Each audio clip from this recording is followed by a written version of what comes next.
Fuck Donald Trump, fuck the police, fuck all of them.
Ya sabes, hablándome a mí. Yo soy el...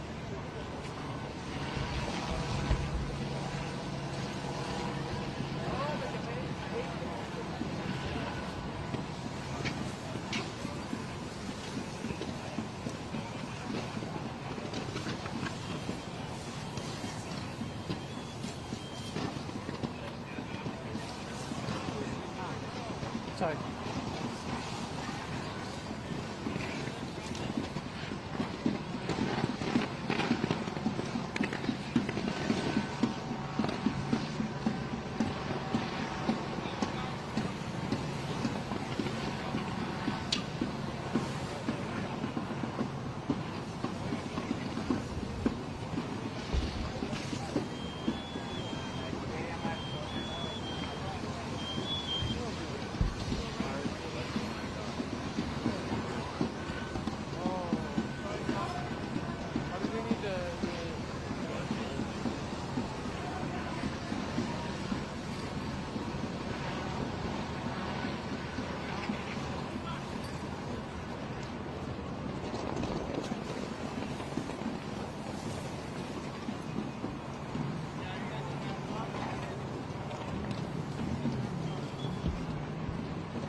down there. We still have this exit, and we still have that to the left, but they're getting off sides. We have National Guard down there. We've got Sheriff's Department down there. LAPD all the way down at Temple. Keep an eye on it. Don't get paddled.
tengo agradecimiento a la gente que se suscribe a mi canal.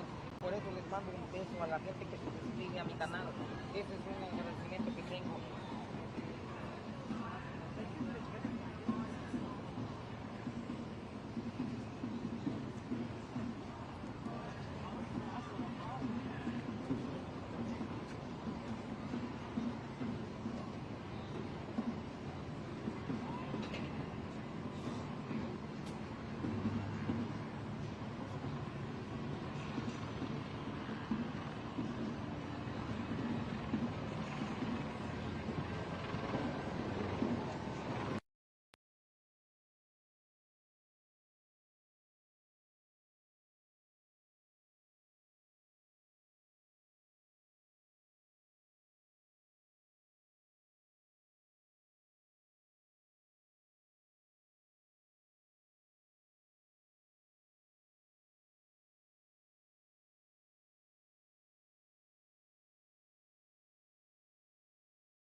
the chairs and the benches that we looked at about 15, 20 minutes ago, this has grown significantly.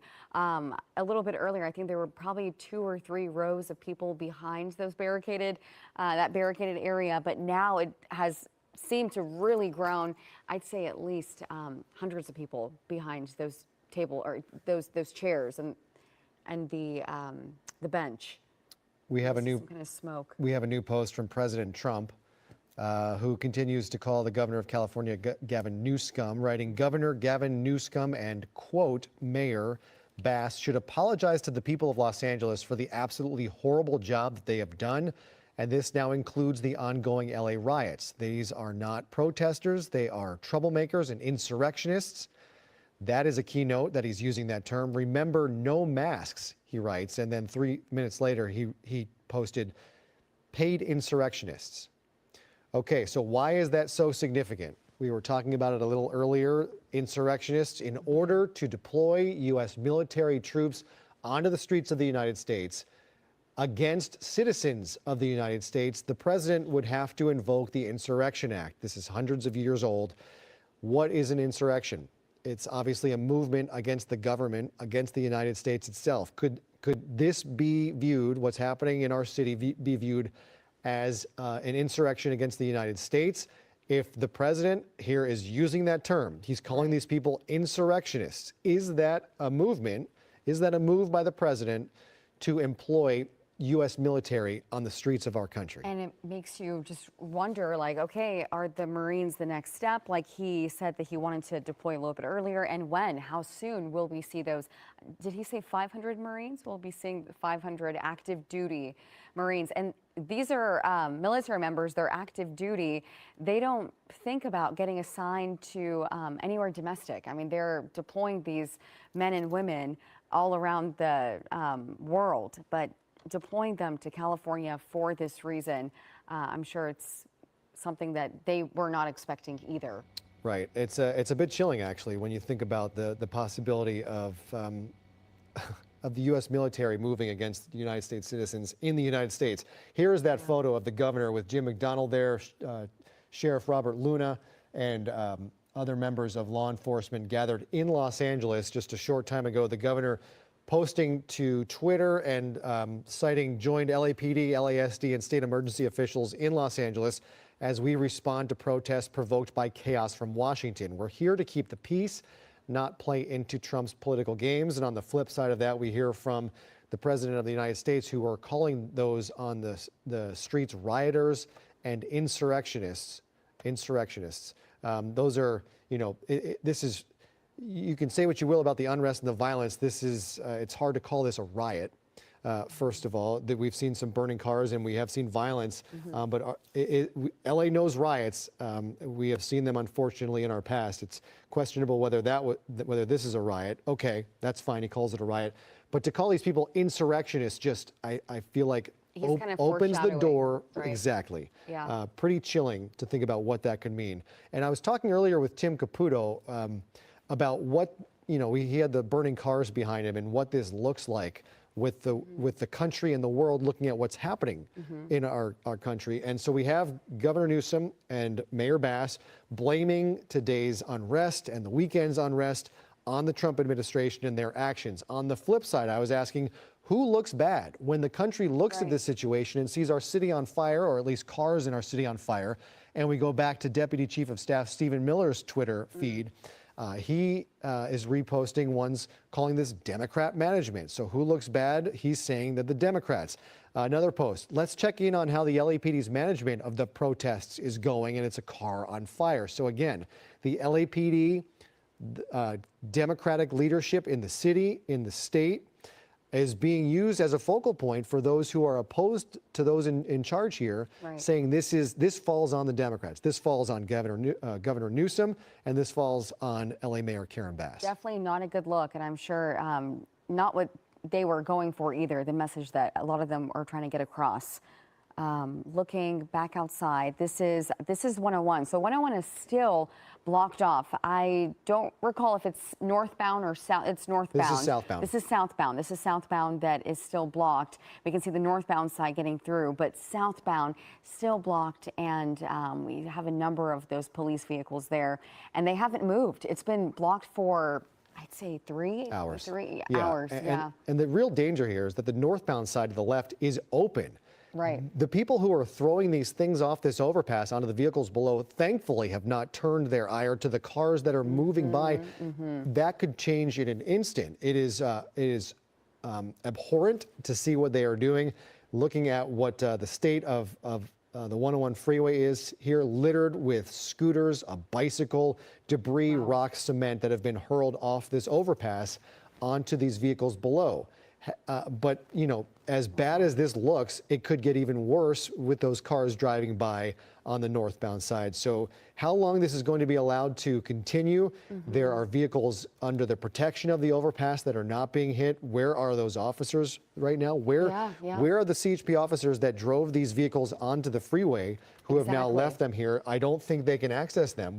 They would need some kind of police escort to clear these people from the surrounding overpasses, because they would find themselves under assault as their vehicles have been for hours now. It's terrifying just thinking that looking at the damage on their cars, knowing that there could have been a police officer inside that unit when they threw that lime scooter, but luckily, and we just saw something else get thrown at that vehicle as well. Luckily, we think that those officers are not there. Right. So yeah, that's another question. Where are those officers? And when they come back to their cars, they really just have to be careful. They have to have some sort of escort. But Jory, that's a really good point. I wasn't even thinking about the northbound side and those drivers. They're fine right now. They're fine. But thinking if this escalates even more, I mean, their safety is at risk as well. So CNN is reporting tonight that California Lieutenant Governor Eleni Kounalakis says there will likely be a lawsuit filed tomorrow challenging President Trump's decision to federalize those National Guard troops in Los Angeles. So the governor of California is moving for the president to rescind that order, and now the lieutenant governor says there will be a lawsuit filed tomorrow trying to undo that move by President Trump to federalize the California National Guard members. Again, from a PR perspective, who's coming out looking better here? The president says he wants law and order and is doing whatever he can to gain that, and says there are California National Guardsmen and women who are here who can do this. I'm federalizing them. I want peace. You have the governor and the lieutenant governor now fighting that order, obviously on grounds of legal challenges. Right. Both sides want peace, but in the eyes of the nation and the world, who comes out on top in that dispute? Right. It's become a clash. Unfortunately, this has just become a clash of powers between not only the government and the federal level, but also protesters as well. So they're mixed in the middle of all of this. Right. Okay. So as we sit on this shot, I wonder if our camera can pan back over to what's playing out just a short ways away in front of City Hall. That is where a group of protesters have stuck around. They are using chairs and benches and tables taken from Gloria Molina Grand Park, which for some reason were not secured to the ground, and they are now in the middle of the road outside City Hall, used as a barricade to protect themselves from an onslaught of less than lethal flashbangs and pepper balls that have been volleyed from the folks on the LAPD trying to break this up. We have not seen much movement here in the last hour in this situation, and it appears there's a line of mounted officers that remains there at that intersection just outside at the corner of City Hall there, and down the street you can see those barricades that are being used. And as soon as we clear the shot of these trees, you will see those pink benches stood up on their sides. We have flags of various South and Central American countries being waved here. And it seems we have arrived at an impasse. And yeah, looking at this, it makes you think that I think we had a very similar setup just about 30 minutes ago. So it makes you think that half an hour passed by and we are not seeing any progress really being made. Like, you're thinking, What are the police waiting for? Are they thinking that this is just going to play out? Are protesters going to get tired? But we have seen a very similar scene to this for not just that last half hour, but hours now. And yeah, we just have those, the chairs and the benches barricaded there. So Spring Street has been taken over. The steps of City Hall have now been lined with protesters. A short time ago, LA Mayor Karen Bass held a press conference just inside this building where these protesters were happening. Tim Caputo said you could hear the explosions happening outside. Let's listen into a little bit of what LA Mayor Karen Bass had to say a short time ago. What we're seeing in LA is chaos caused by the administration. People should exercise their right to protest. That's their First Amendment right. But people should also exercise that right peacefully. We do not want to play into the administration's hands. We're working with officials, we're organizing resources, but what we're seeing in Los Angeles is chaos that is provoked by the administration. When you raid Home Depot and workplaces, when you tear parents and children apart, and when you run armored caravans through our streets, you cause fear and you cause panic. And deploying federalized troops is a dangerous escalation, but we need to be real about this. This is about another agenda. It's not about public safety. There's clearly no plan, and there is clearly no policy. I want the people of Los Angeles to know that we stand with all Angelenos, no matter where you were born. The First Amendment right gives you the ability, again, to protest peacefully, but it does not give you the right to be violent, to create chaos, or to vandalize property, and that will not be tolerated. So I call on all Angelenos to continue expressing your right, your anger, your outrage, but to do it peacefully. And I just have to say that all of you were there Friday. Everybody knows what happened Friday. A workplace, several workplaces were targeted and raids took place. Now, in the beginning, the administration said they were just looking for dangerous felons, violent people. It's hard to say that that's what they found at a workplace or in a Home Depot parking lot. When this happens, it terrifies people. It sends a sense of fear and chaos in our city. And you well remember a few years ago in the last administration that kids were afraid to go to school, parents were afraid to go to work. This impacts all of our city. You can't terrify the workforce, and then expect for people to get the jobs done. So if you think about a father that went into a factory and now his family doesn't know where he is, the detainees have not been allowed to speak to legal counsel. That is a marked departure from what has happened in the past.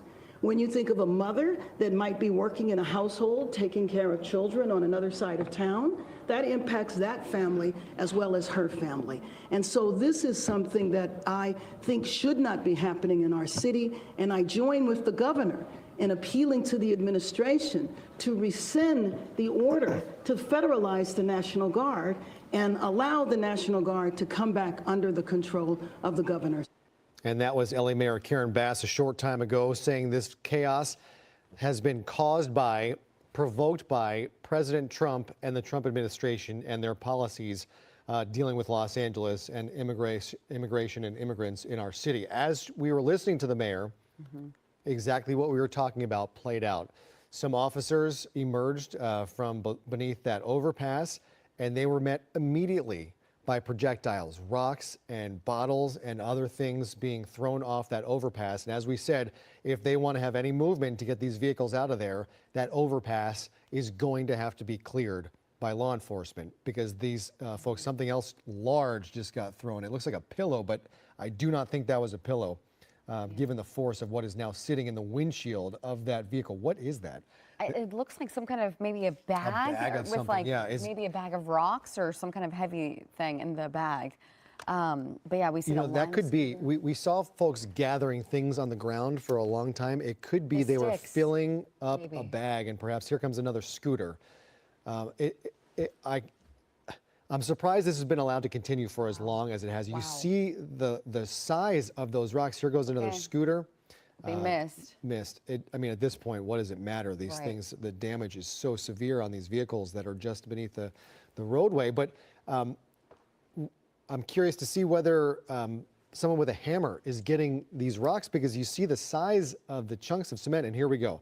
It looks like movement here. Okay, they have moved in now and broken up this barricade with benches and chairs, and the LAPD is moving now through with those mounted officers, and the demonstrators who were gathered here for more than an hour are now being pushed back Spring Street. This is south down Spring towards LAPD headquarters, ironically enough. And you can see the steps of City Hall to the left. The green of Molina Park is off to the right.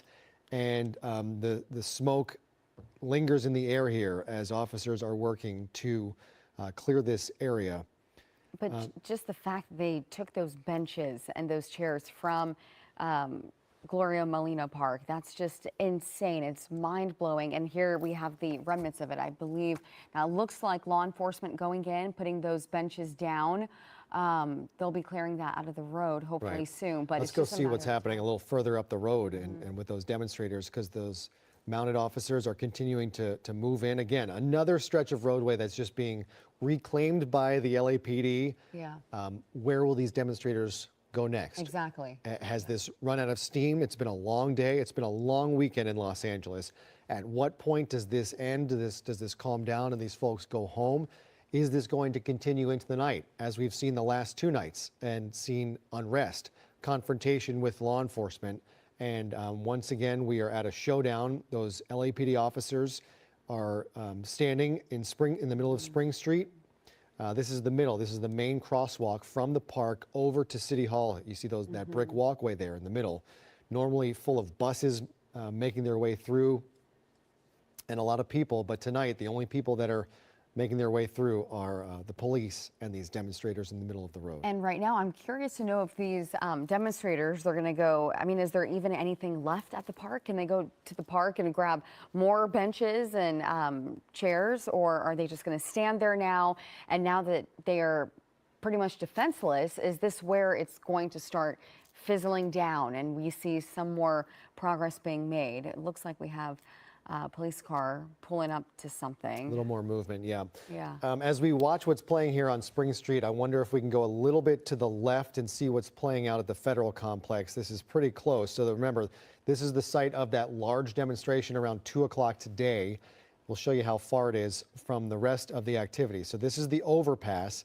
This is on Los Angeles Street, which looks like these vehicles are now being moved. The overpass has been cleared.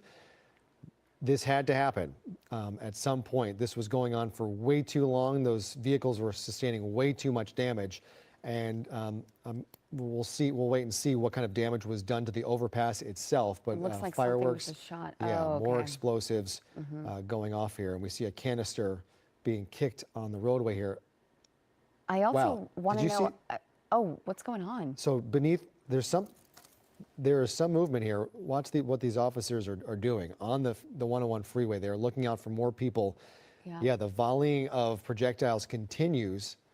It looks like perhaps they were able to clear the overpass from below. That's not a good spot for them to stand because these protesters are throwing fireworks directly at those officers.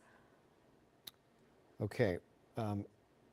Traffic continues to go by on the northbound side, and here you see somebody throw a firework down below and then retreat back to the other side. I don't know what the fortifications are beneath this underpass, but these CHP vehicles have been here for hours. I assume that those officers that we're seeing now, that they have been beneath there this entire time. Yeah. We saw those who were arrested from the 101 and the on-ramp, and they were taken away. They weren't taken into downtown. They were taken down back onto the 101 freeway where those CHP vehicles were parked, and you assume driven off to detention from there. There remain some vehicles and the officers that occupy them beneath this overpass. So they were hiding under that overpass. I'm more curious to know exactly how are they able to clear out the people that were on that overpass? Because we looked at it just about 10 minutes ago and it was packed. Right. We had so many protesters there, but so quickly they got rid of them. And I think that's when the police felt safe enough. They came out from under the overpass, but unfortunately they're getting fireworks thrown at them. But it looks like it has stopped. We have some more movement here. Yeah, it looks like the airbags deployed in this from everything being thrown on top of it. So trying to get in here and access this, maybe just putting it into neutral. So I'm surprised. I think his legs, moving. I don't think that officer is sitting there. I think they're kind of pushing on the gas pedal perhaps because that airbag is fully deployed. I think he's climbing under it. And you see him lifting it back up to emerge back from the vehicle. So maybe putting it in neutral so they can push these vehicles out of the way, struggling to get the airbag out of the way, and another canister thrown, a smoke canister thrown from up above down onto the surface. So we'll see if this officer is able to move this vehicle again under attack. An onslaught of projectiles being thrown down there. That is assault on a law enforcement officer right there, throwing directly a rock at that officer who was not in a vehicle, exposed at the time. And there, I believe that is the person that was doing it. It's all caught on camera. But where are the officers here that moved in on the protesters? I'm not sure they did. I'm not sure they did. I think the officers on the surface of the 101 might have fired tear gas up above, because I don't see. That makes sense why they dispersed so exactly. quickly. I don't see any officers up on that level. Everything seems to be down, and here we just saw something thrown, and I don't think it made it to the southbound side. It might have fallen into oncoming traffic on the northbound side. That's another concern. Yeah, the southbound drivers. There you go. You can see something in the middle of the road that was just thrown. A couple things, cans perhaps, water, rocks, and here we go. So you see officers running because it's too dangerous to move slowly when they emerge from beneath this overpass. Just unbelievable scene of CHP officers sprinting for their own safety as other officers step out to cover them as projectiles continue to be thrown. We'll see from this side whether anyone manages or dares to throw anything, but this officer now moving pretty quickly, knowing that they're likely to face, there you go, something thrown and hitting that vehicle. So how long this has been allowed to go on? It's been hours. You can see the amount and the size of the chunks of concrete that were thrown onto the roadway here. If that hit a person, it could easily kill them. Another firework thrown down there. So these 3 vehicles still abandoned by the CHP. 4 of them. We'll see if anyone is able to get back in there. The one furthest to the left has the airbags deployed. I don't know if that's drivable, if they can even move that tonight. But we see LAPD officers not too far away from here. They cleared those folks out from the middle of Spring Street while all this was playing out. Officers here from the CHP under siege from these demonstrators. And you talk about peaceful demonstrations. What we are seeing, that is not peaceful. No. The folks that are gathered on that overpass are violent. They are not peaceful protesters. And we are seeing their assault on law enforcement continue. We just saw it right in front of our eyes, exactly the assault on the police officers and those officers running for their lives. Right now, it looks like one demonstrator facing off against law enforcement, but they did clear those 2 scenes out fairly quickly, that barricaded area and also the overpass. And I'm curious how many other scenes we have, how many gatherings of groups we have. Right now, it looks like this is just one demonstrator, and officers seem to be firing something at this demonstrator. This demonstrator just seems to be walking.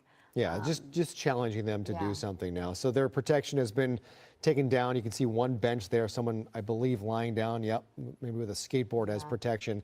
So these folks just kind of taunting those officers. It brings up the question that Tim Caputo was asking earlier, and quoting someone else, would these folks still be here if the LAPD had backed off at this point? But you know, the violence kind of negates that question. As long as people are acting like this, the LAPD needs to stay here. And here we have officers on the back of this armored pickup truck. Like a SWAT team, possibly. That's sheriff. Oh, it's the LA sheriff. Okay. Yeah, that's sheriff or CHP. I believe that's just sheriff. Yep, it says sheriff on the door. So those are LASD deputies in full, in tactical gear. I don't know if it's full tactical gear, but they have tactical equipment on, and looks like reinforcements are now moving in as LASD deputies are moving onto the scene here. Perhaps there was a call when those CHP officers came under attack, and that's why these guys are moving in. We'll see. Maybe that's what it took. Like it definitely went a step ahead at what I'm sure a lot of them were expecting, because we just saw those officers get attacked running for their lives, and I think really you're right, that did spark them wanting to move in. And so a crowd is once again gathering on the overpass. I believe this is still Los Angeles Street, And these demonstrators continue to volley concrete and bottles. There's a large chunk that just hit that vehicle once again. So where is this coming from? Where is all this concrete being removed from to be able to be thrown onto the roadway? And what kind of damage is that doing to the overpass infrastructure here in downtown Los Angeles? There is a lot of concrete on that roadway. Where did it come from? It had to come from somewhere, and you know chunks like that are not just sitting on the side of the road. So here they are scattering again. Perhaps a tear gas canister was deployed back up onto here, or maybe it's the sheriff's department moving in. There's still a couple blocks. They would have to be a couple blocks away from City Hall where we saw them gathering. Yeah, it has to be either. Oh, there's some fireworks that I believe they threw, but possibly tear gas. That was a pretty large crowd. Again, we saw it clear out, but then that large crowd gathered again.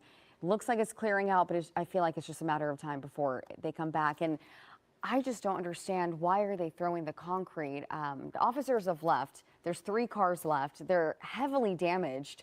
It makes you just wonder why. Why are they continuing to throw concrete? It is the destruction. It's likely the destruction of young men. Yeah. You know, we see this after sporting events, the burning of couches, the ripping down of goalposts. You know, this is the kind of thing that people of a certain age just like to do. And I am generalizing somewhat. There could be some women, some females involved in this, and older people. But generally, we see in a gathering like this, you start to get a mob mentality where some people are doing it, and you just kind of lose your inhibitions as here goes another scooter down onto the roadway below. So the damage that is being caused to the infrastructure, to the vehicles of the CHP, to that overpass, to the scooters and the bikes that are provided for the public to use are now no longer available, and this will cost money to replace. Money that has been spent by our tax dollars to procure is now unavailable. It makes you wonder, like, how much is the city going to have to spend now? This is thousands and thousands of dollars worth of damage that was so unnecessary. And it looks like we have a little more, no, this is not movement. That's just the northbound side that's moving, which honestly, I'm so glad that the northbound side is still safe as of right now. Looks like at least the demonstrators have left it alone, but we are zooming back into that police vehicle. Again, it has some sort of bag, and it looks like there is a flame on that police vehicle. I can't tell. Yep, that is now on fire. We'll see if it catches or if it burns out, if it fizzles out. We've already seen 5 vehicles go up in flames, those unmanned Waymos that were lit on fire. So is this an incendiary or is this to extinguish? That was an extinguisher. Okay, good. All right, so that fire, nope, that is still burning. Wow. You can see it right on the windshield. What was the windshield is now kind of caved into this vehicle, and that fire is still burning. I don't know if there's anything to catch on that. I guess it depends on how much ingress it has into the vehicle itself, but if a fire lands just on a vehicle that's off on the windshield and the hood, nothing should theoretically catch fire. Yeah, and just seeing this damage, it just gives you a glimpse of how upset and just frustrated these protesters are, and it just makes you want to tell them, like, hey, LAPD is not ICE. You know, why are you doing this? LAPD is supposed to be there to protect you. They don't like that they're in this situation either. Why continue this chaos? But it just goes to show that mentality. They're upset. Right, and just a couple blocks away, we saw another crowd gathered outside City Hall as these folks are regathering on this overpass and continuing to volley chunks of concrete, now incendiaries, scooters and bikes off of this overpass onto those CHP vehicles below. We believe there are still officers and other vehicles beneath this overpass, and we'll see how this plays out. We are expecting to hear from Loyola Law Professor Jessica Levinson. I don't know if she has joined us yet, but we are awaiting her to join us because there is quite a bit to talk about, constitutionally speaking, as you now have the governor of California at odds legally with the president of the United States. The President Trump federalized 2,000 members of the California National Guard, as we have said multiple times today, but we will explain it once again. This is not an uncommon thing for a president to federalize National Guards members. It has happened many times in our country's history. It hasn't happened many times even recently here in Los Angeles. Federal Guards troops were deployed to help out in the aftermath of the fires. Right. They were deployed in 2020 with the civil unrest, with everything that happened during that eventful year. But that's initiated at the request of the governor. The governor is considered the commander-in-chief of every state's National Guard, and that did not happen here. We have the president usurping the authority of the governor to take over California National Guards members and deploy them onto the streets of that city. The governor of California is now disputing that, asking, demanding, requesting that the president rescind that order and return control to the governor and the state of California. We heard from CNN reporting that the lieutenant governor, Eleni Kounalakis, says that a lawsuit will be filed tomorrow to try and overturn that decision of President Trump to federalize those troops. This has not happened in our country's history, at least in recent memory, that I can think of since the civil rights era. We're talking since the 60s, when there was pushback against civil rights advancements. John F. Kennedy federalized the troops to help black students attend public school in states like Alabama and others, when George Wallace and the like were refusing to follow federal law and depriving U.S. citizens of their constitutional rights to attend school. That was the last time I believe that this has happened against the wishes of a governor, seeing their own National Guards members taken over. That is a little bit different than this. That was to enforce federal law that the governor was refusing to do. Right. In this situation, what is the justification to do this without the governor's request? So that has opened up It's different, like a different part of history yes, that a load we're of writing. questions that we would love to pose to Jessica Levinson whenever she is able to join us. We are also awaiting at the top of the hour a law enforcement briefing with the LAPD. We expect to hear from Chief Jim McDonnell. We know LA County Sheriff Robert Luna is also involved in these discussions, and we saw some of his deputies as we see these demonstrators lighting a piece of cardboard on fire. They are intent on burning more cars tonight. We'll see if it happens here that one of them is a CHP cruiser that has been under attack for hours now. Folks throwing chunks of concrete, scooters, bikes, and more onto these vehicles below. It was a perfect shot landing on the hood of that vehicle. Again,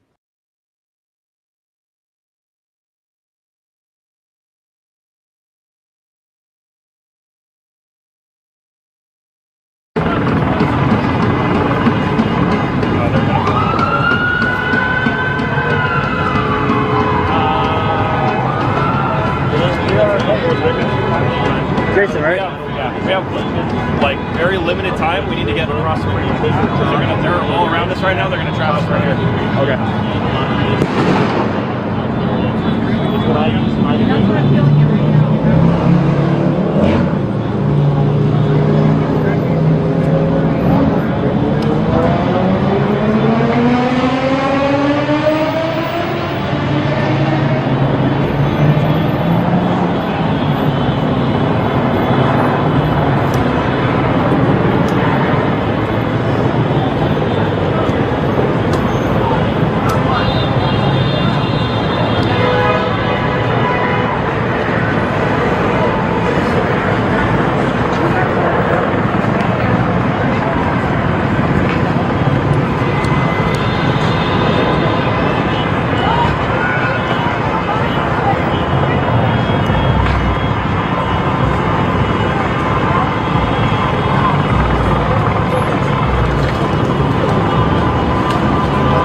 They're boxing us in, bro.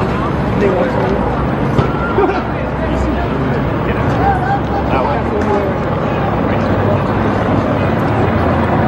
Oh, they moved up over there, so never mind. I'll say I came into the side street over there where the food truck's at.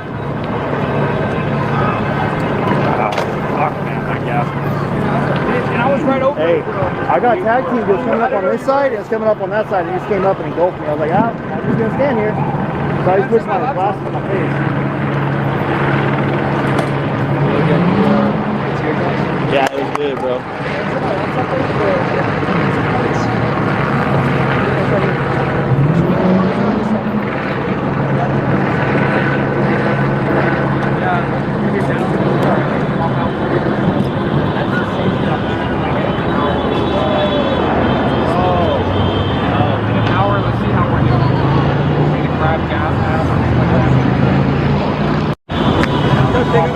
What's up, bro? How you been? You're back, huh? Yeah, I went home, went to sleep, and I drove straight back here. I didn't know if I was going to come back. My son's got a doctor's appointment at UCLA in the morning, tomorrow morning. So I told the wife, I said, just reschedule it, because I don't know where we're going to be at, and it's going to take all day. I don't want to be like, so we're going to push it out for like another week or two. Because he had eye surgery. Oh shit, the light bumped you off. Oh shit.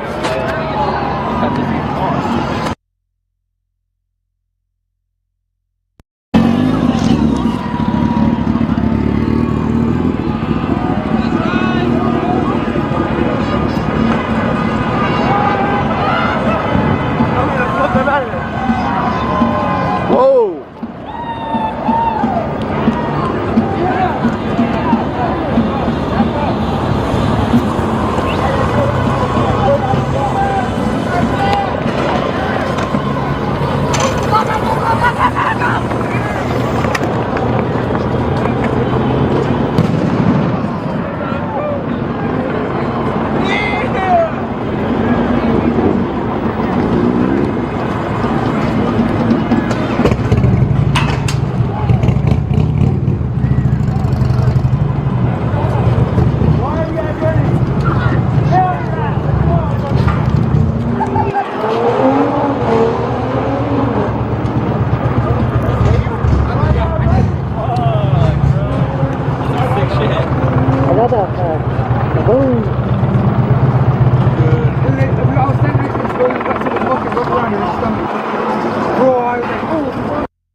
I got an interview with the guy right over here. The guy shot in the stomach with a rubber round, but he still got it. He hit him and fell on the ground.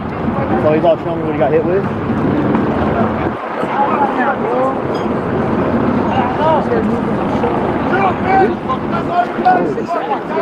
I don't want to go up there, bro. I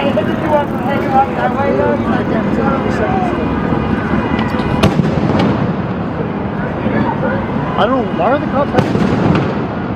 Why are the cops hiding down there under the bridge? Dude, they should retreat. Oh, I have no idea, bro. I won't be down there. Bro, earlier there was a cop stuck inside the Explorer, and then somebody threw a rock, and freaking had to get out. Got hit in the helmet.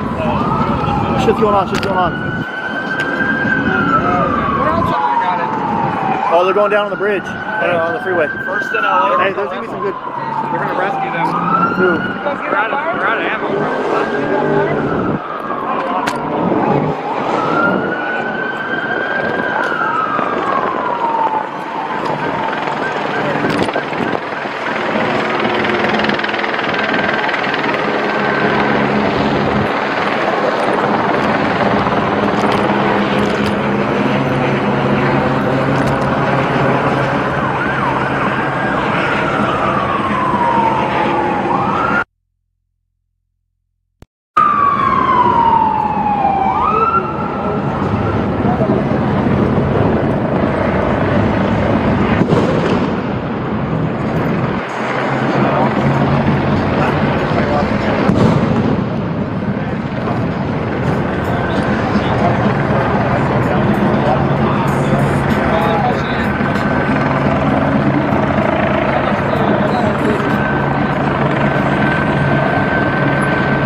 What's going on? Officer, can you help? Yeah. Not a lot. Temple's down that way. Yeah, I would say it's probably the corner over there where I got stuck at. Okay. There's the way for us to go. Your eyes look great, bro. LAPD's running. I think we're going down that side. I'm pretty sure this is Temple. Temple's over there where the bridge is at. Yeah. Like two streets down. Not right here, but the next one. Temple runs this way. I thought it was. No, Temple's the one I came in on. Temple's right here. Okay, yeah, that's what I got stuck on. Okay, my bad. I'm sorry. They're pushing from Temple up LA. Down it is to assist. Look, there's more undercovers over here.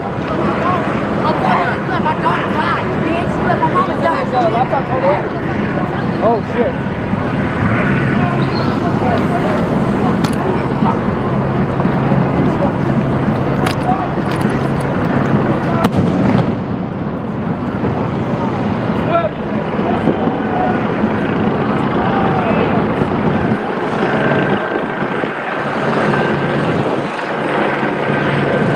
Bautista and Veronica, thank you guys so much for those dollars. I can't see any super chats, guys, so I'm sorry if I'm not giving you guys shout outs. Yeah, that car jumper battery? Oh, dude, we should probably get over there.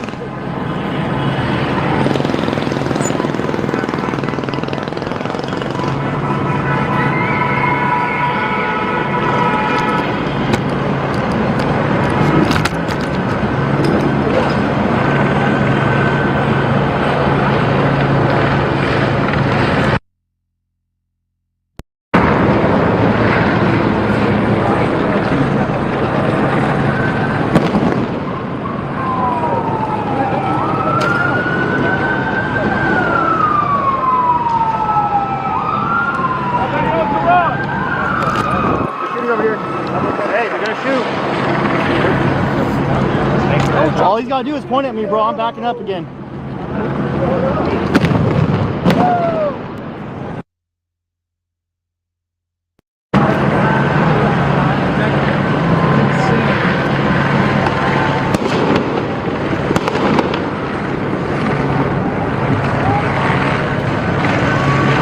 They lit one of the Tahoes on fire under the freeway like that. Yeah, that's really wild.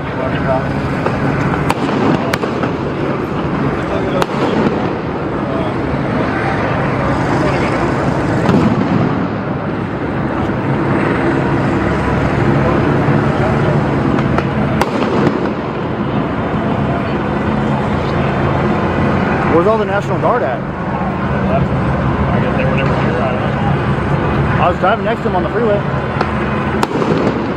I haven't seen any National Guard. I passed probably 20 National Guard.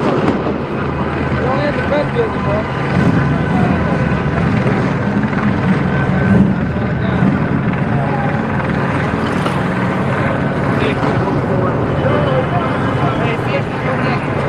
So let's go that way?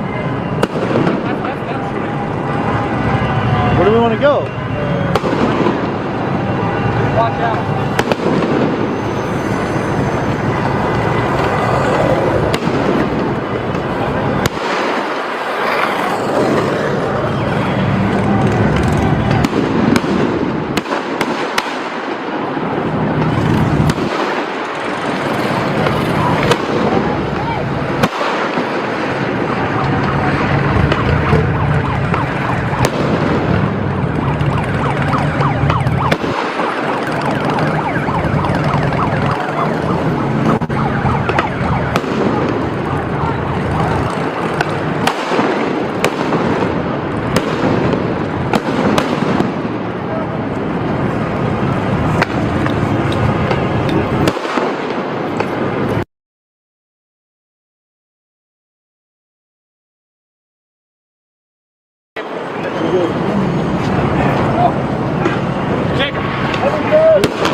Yes, right here. Gotta go. You gotta go. They're putting Yes. gas in. Let's go. They're putting gas. Go. Doesn't matter. Let's go. Let's go. Can we get it right here? Let's go.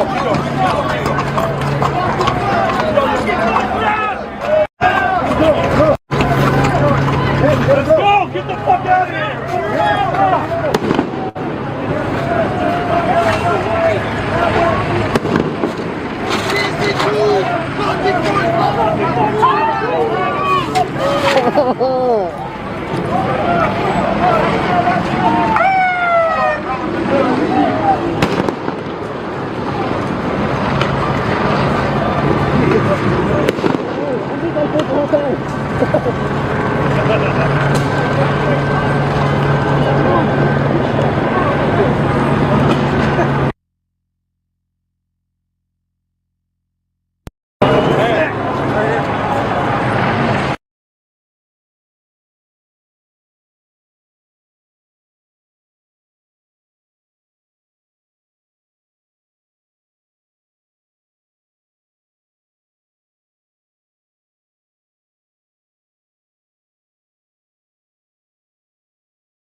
What's time you finishing?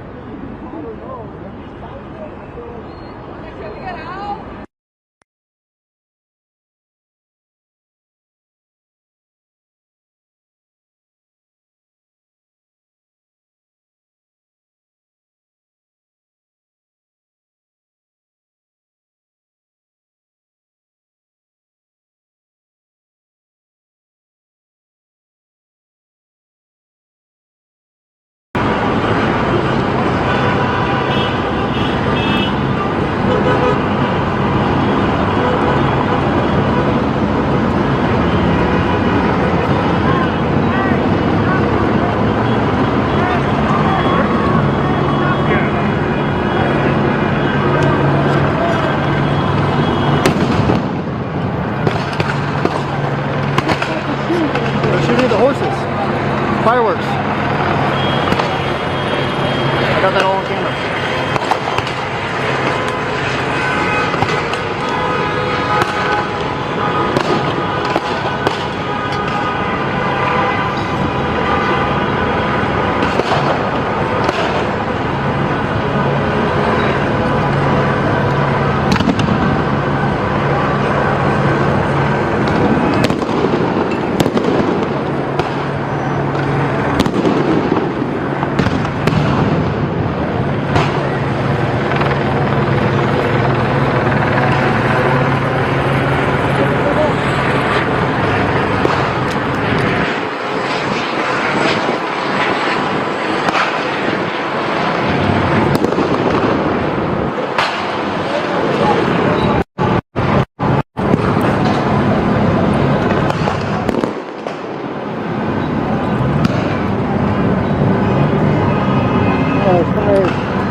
You guys are gonna see some overlays because we're recording now. Whew.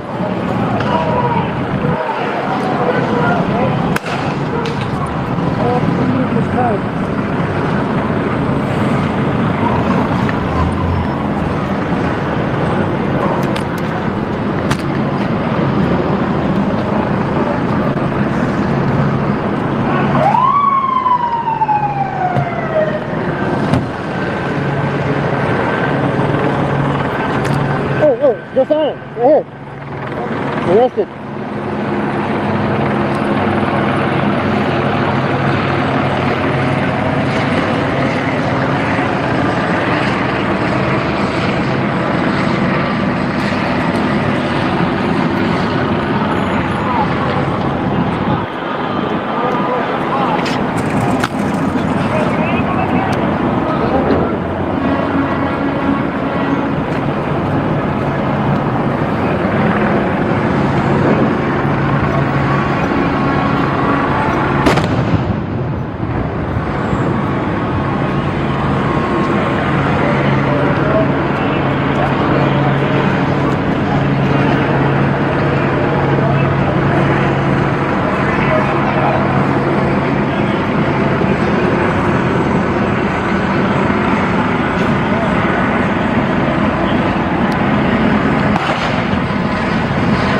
in your car. What are you doing?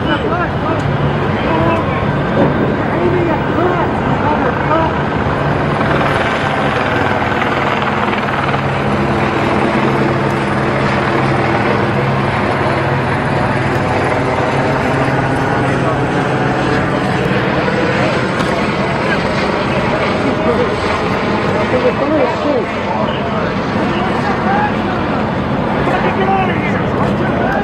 Behind you, boss. Hey, what's your badge number? Get him out of here. What's your badge number? What's your name, bro? Hey, talk to me. Hey, talk to me. I'm a citizen of this city. Talk to me.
Y'all sitting a bottle of water or what?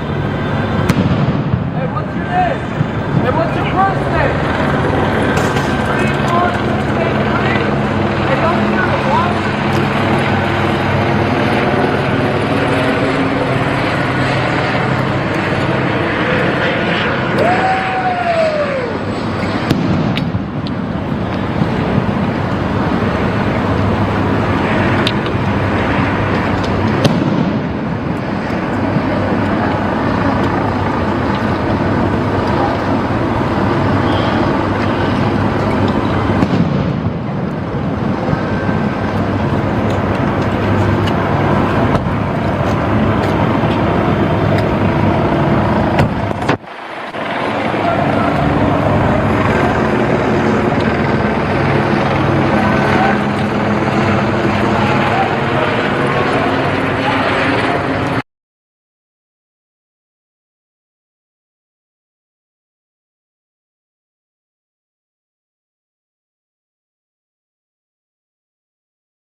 The horses are right in front of us.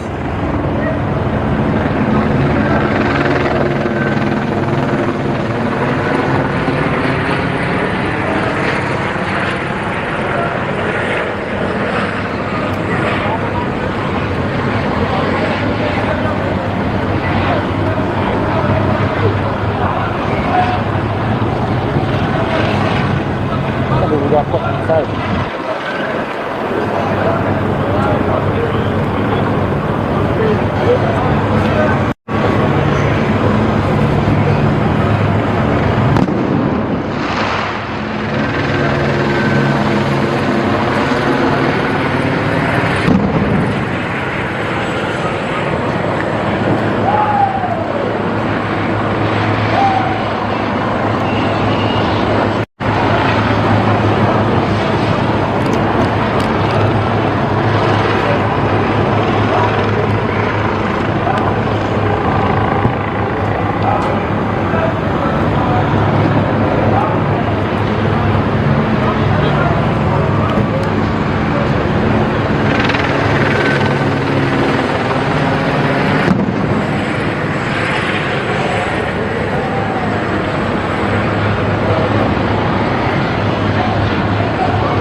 Not the ball for whatever.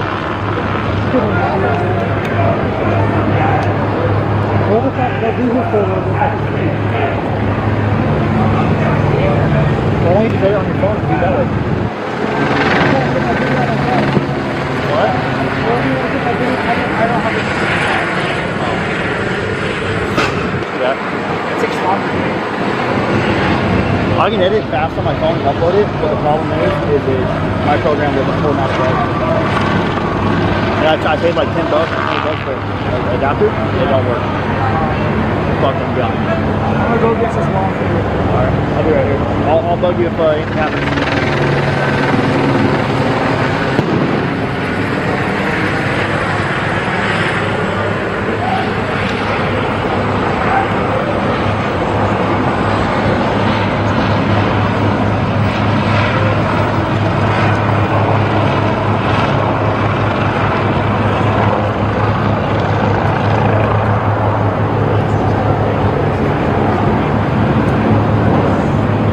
So the skirmish is in front of us about half a block.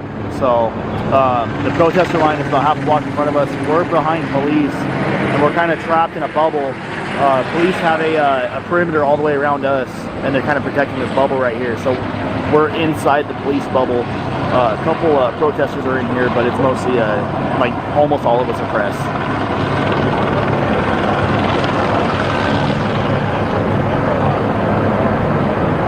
Hey, buddy. Hey, I'm working. I gotta go. I love you. All right, I love you. Okay, I love you on the live stream too. Okay. All right, my oldest son is watching the live stream. He just called me and said, "Hi, Daddy. I'm watching you." So shout out to my son, guys. I love you, Hunter. Shout out to my little boy.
think he'll pay for me and I'll pay him back?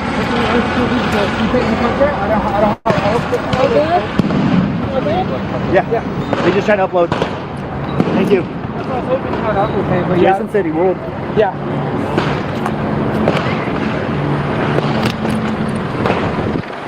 Well, before when we leave, just meet up with Jason.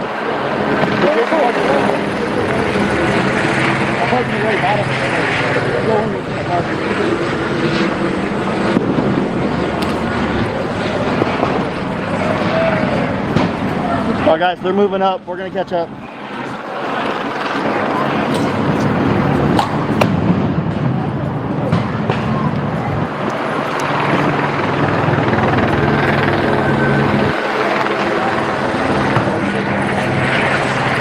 They're moving hard.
says, yeah, Red Chavez and me.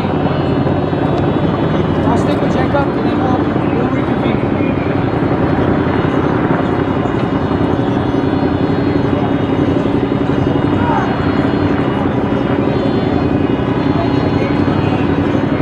Okay, sounds good. Thank you for those super chats and memberships, guys. I can't see all the comments, but I do appreciate you. I see a lot of people are watching.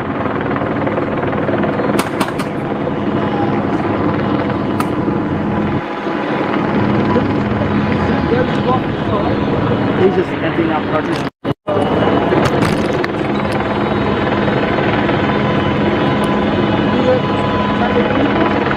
Try it. I'll hit you up when we move.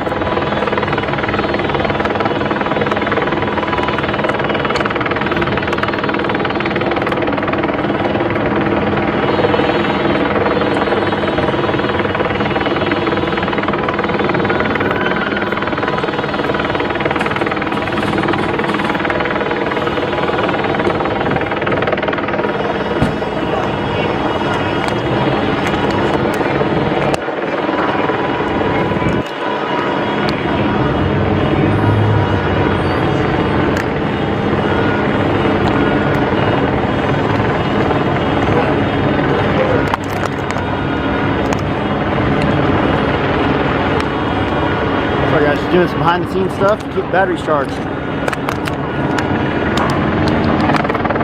I came prepared today, for the most part.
Watch out, just try it.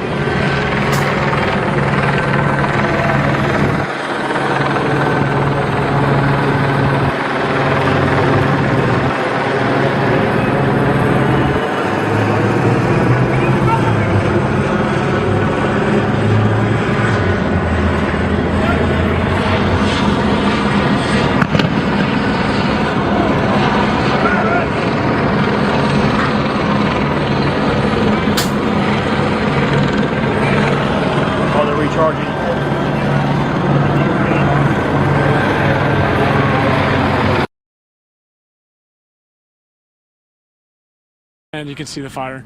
Matthew, farther down that street, there seems to be a greater collection of people. So past the fire, there seems to be a greater collection of people. And, I'm just wondering if they are just hanging around, if they're waiting for police to approach them, or if they're just standing by. Yeah, we believe that is the group that was outside of City Hall. So they've been pushed now about, 2 or 3 blocks from where we are. They actually had several cars, it looks like their own personal vehicles, kind of where that fire was, and some barricade fencing that was there. And then they've retreated now a couple blocks further into the city. There's separate groups right now kind of protesting that we're seeing. There's that one group by the freeway. There's this other one that's kind of going right through downtown, moving from City Hall.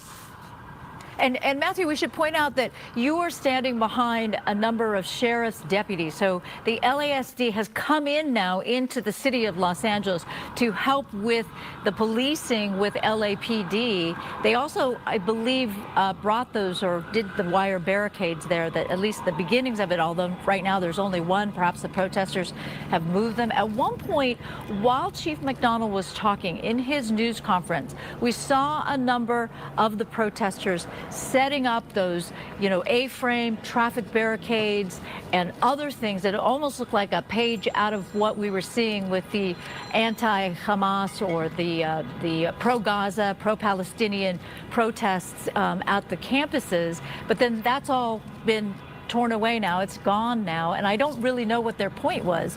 Do you have any sense for that, Matthew? I mean, they were going to create this barricade, and then what? They were going to be trapped inside their own barricade? It's really hard to speculate. I mean, this is right outside of City Hall. It seems like they were trying to barricade themselves right here on the street right in City Hall. For what reason, we aren't exactly sure. Maybe at least try to slow down law enforcement from getting to where they were. Law enforcement came in firing those non-lethals, the pepper spray, the flashbangs, and it looks like those protesters have since pushed back at least a few blocks, but left some fire behind on their way out. So Matthew, as we are watching this scene here, we are noticing all the cars, the public that is driving by this scene. Reminder of the chaos still happening right now in downtown Los Angeles. It is a Sunday night coming up on 9 o'clock, so perhaps many people are home for the night, not necessarily going out, say as it would be on a Saturday night, but still an area perhaps to avoid. Obviously, downtown is a changed picture from decades ago. Many more people live downtown. It is a place that has quite built up with high rises and restaurants and there's actual nightlife in downtown LA now. Exactly. So many more people downtown who just live there. And so, Matthew, I don't know if you can gauge a feel for, is it people who seem to just be kind of lingering around, people who live in the area, or actual protesters against the ICE raids? Yeah, hard to speculate. I'd say it's a pretty large assortment of crowd, right? So you have people that were here to protest today, and then there's some noticeable agitators. I mean, especially when we were standing over the freeway, you saw people taking hammers, trying to get rocks to throw down on top of the CHP vehicles. We saw electric scooters being thrown. We saw a cone with some sort of fuel being thrown into the CHP vehicle that momentarily set it on fire. And right now, it looks like, I mean, you can see there's hundreds of protesters where you're looking at right now beyond First Street. And it seems like the sheriff's department here is just trying to hold the line at City Hall. And it's hard to know what's on the other end of the protesters, if there's more law enforcement or if it's just a long, if it goes for a few more blocks. And we don't tend to think of downtown LA as being a territory patrolled by the Sheriff's Department. That is LAPD territory. So I'm guessing the Sheriff's Department is there in support of LAPD. Which is unusual. Yeah, and they're definitely here in support. You can see LAPD driving by right now responding to something else. And you can see the protesters giving them a bad time as they're driving by with that fire there as well. And we heard from Chief Jim McDonald, who just had a news conference talking about how they deploy, that they were not aware that the federal government was going to be doing ICE raids in Southern California on Friday. And so that caught them off guard. He talked about how it takes them some time to deploy when you have a crowd scene like this, like we saw Friday, like we saw Saturday.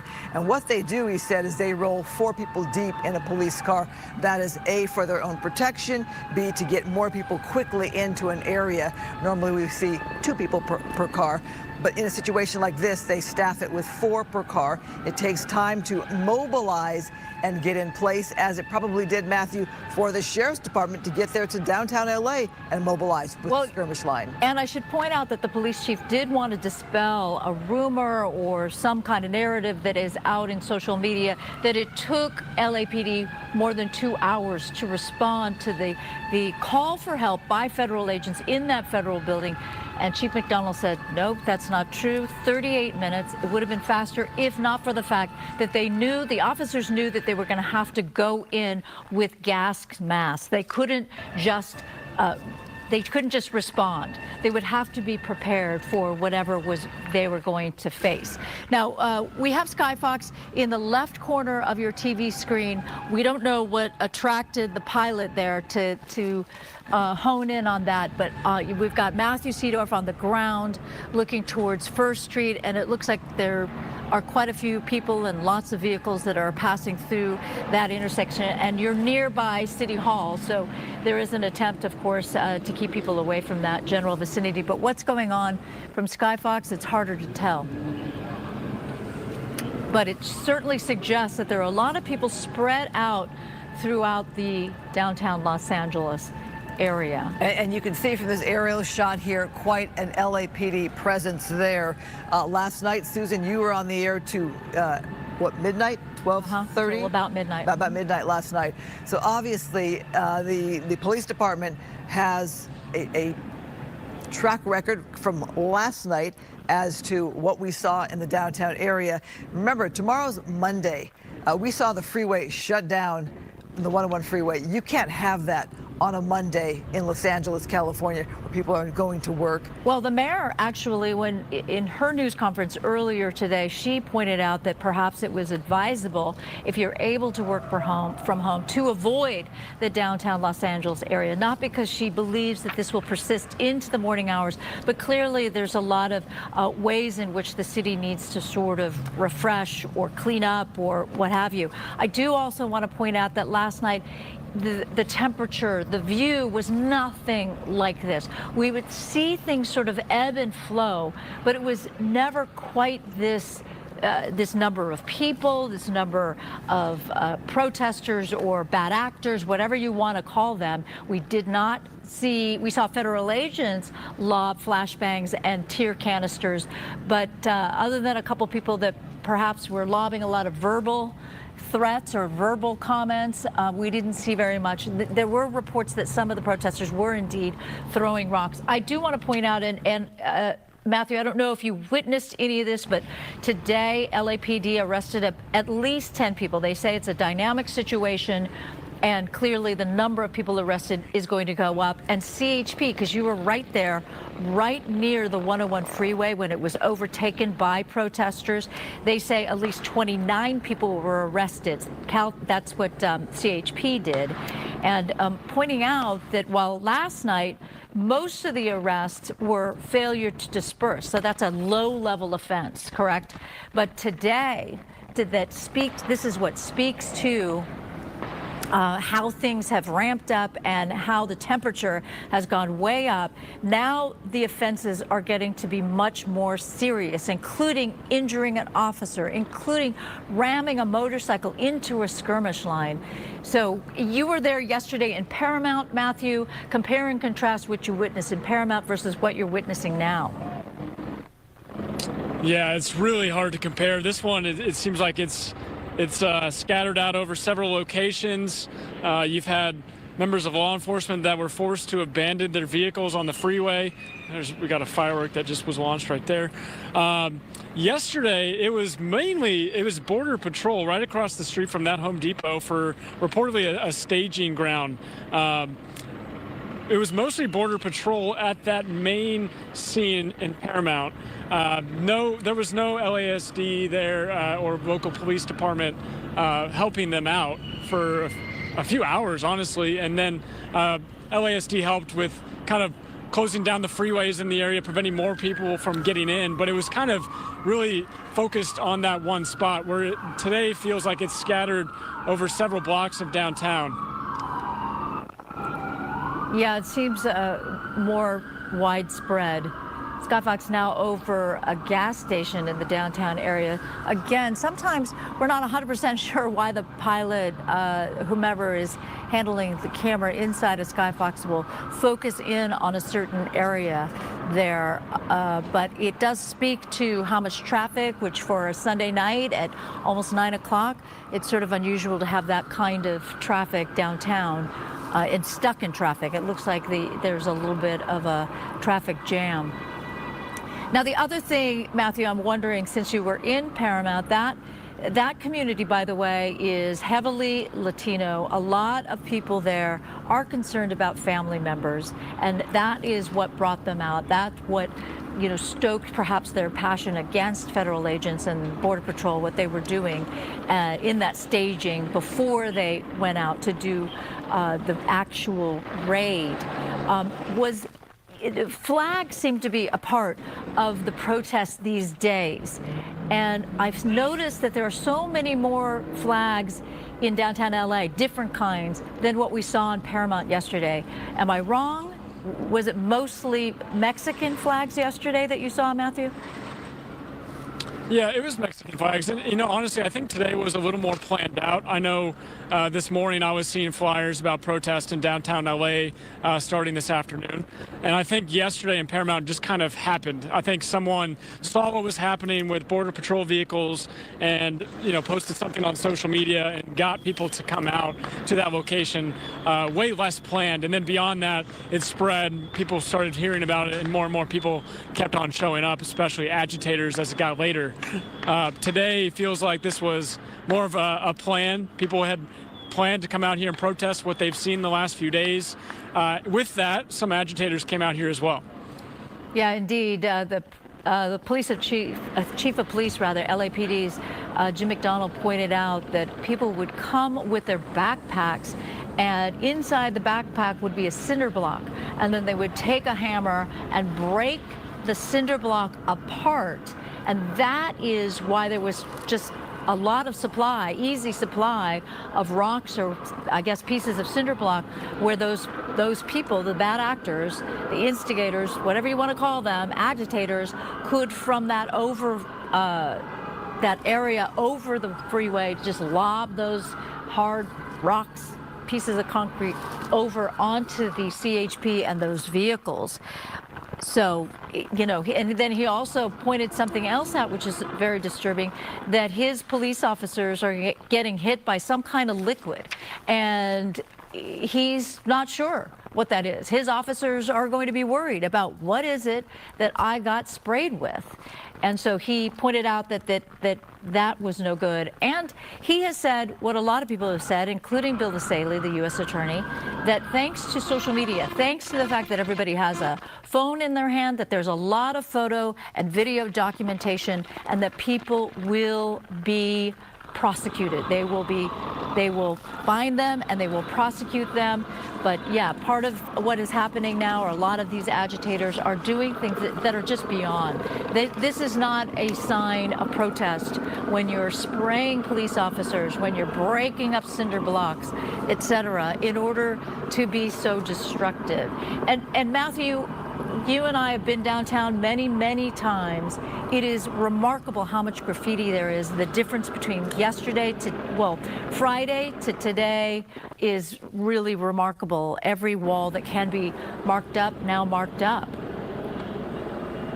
Yeah, there's a lot of graffiti, a lot of vandalism. I heard you talking about the cinder blocks. We saw people taking hammers and breaking pieces of, looked like concrete or pieces of the sidewalk, and that was what they were using to throw onto the freeway on top of those CHP vehicles. And just looking around right now, you can see benches that have been thrown everywhere. You've got the graffiti, and then not to mention, we've been talking about those rocks that were being thrown at members of law enforcement today. It's definitely a very intense situation. As these protesters have moved now beyond City Hall from where we are right now. Well, it looks like those sheriff's deputies, they do have the riot shields with them, but clearly they are in a relaxed position. They don't feel the need to use those riot shields. But again, if you're just joining us now, we have LASD deputies on site in downtown LA in the jurisdiction of what would be LAPD. So clearly there's a coordinated effort now between LAPD and LASD. Joining you back now, Matthew Seedorf. Hi, it's Christine Devine here. We are watching, looks like some kind of medical vehicle coming through the streets on the top of our screen. Not sure where that's headed or if it's tied at all to these protests here. Some kind of ambulance, it looks like, hoping everybody is okay. Also looking at a picture here with a lot of people on motorbikes. We know that's a big Southern California pastime to have bike clubs. Motorcycles of all sorts, hoping they're not planning anything, that is other than just enjoying a ride on a Sunday night here. Obviously, we know a lot's going on downtown, a lot's happening, a lot of unrest, a lot of people that are looking loose, and others doing things like this, setting something on fire there. So it is a night of confusion still in Southern California. And if anybody's watching from another part of the country or the world, this right now tonight is limited to the downtown area. I know I had somebody call me from out of state asking if I'm okay. People have texted me, am I okay? Right now, the only unrest we're seeing has been in the downtown area on this Sunday night. We want to show you some video from earlier today. We've talked a lot about the fact that the 101 freeway was shut down and the fact that Jim McDonald pointed out people were coming to the downtown LA area with cinder blocks in their backpack, then breaking them up. And that is in part what allowed for these bad actors, the agitators, to throw them over that overhang and then try to set the police car on fire and what have you. We are also getting this information into our newsroom now that Fox 11 is hearing from officers who are processing arrestees that a staffer with Lucia Aguilar Cole, City Council District 14, was arrested for assault with a deadly weapon. Now that could be that she lobbed a rock over onto the 101 freeway. It could be almost anything. We don't know specifically what caused her to have that kind of reason for arrest, assault with a deadly weapon, but a very serious accusation indeed. We are getting this information also. The Little Tokyo Arts District station is closed tonight, according to Metro. Trains are bypassing that station in both directions. The A line is not running between 7th and Metro and Chinatown. Bus shuttles will replace those trains. Now, I'm guessing people who are watching this, not everybody rides the bus or the Metro in that area, but if you know anybody who does, going to or from work perhaps on a Sunday night, trying to get home on a Sunday night, that area is closed due to these demonstrations. And I almost changed the word from protesters to demonstrators to even agitators at some point, as with some people as we look on tonight. But it's enough disruption to not only have closed the freeway today, but now Metro and the bus lines, the bus shuttles will replace the trains in that area. Again, it's a Sunday night. Tomorrow's a whole different story, it being a work day here in Southern California. I'm sure law enforcement wants to get everything under control tonight. All right, I just want to rescind something that I said, suggesting that Lucia Aguilar Cole is with the Council District 14 as in city council person, but that is not the case. Council District 14, of course, is Isabel Jurado's district, formerly Kevin De Leon's district. So we're trying to figure out who exactly is Lucia Aguilar Cole, but some very serious charges against her, arrested apparently for assault with a deadly weapon.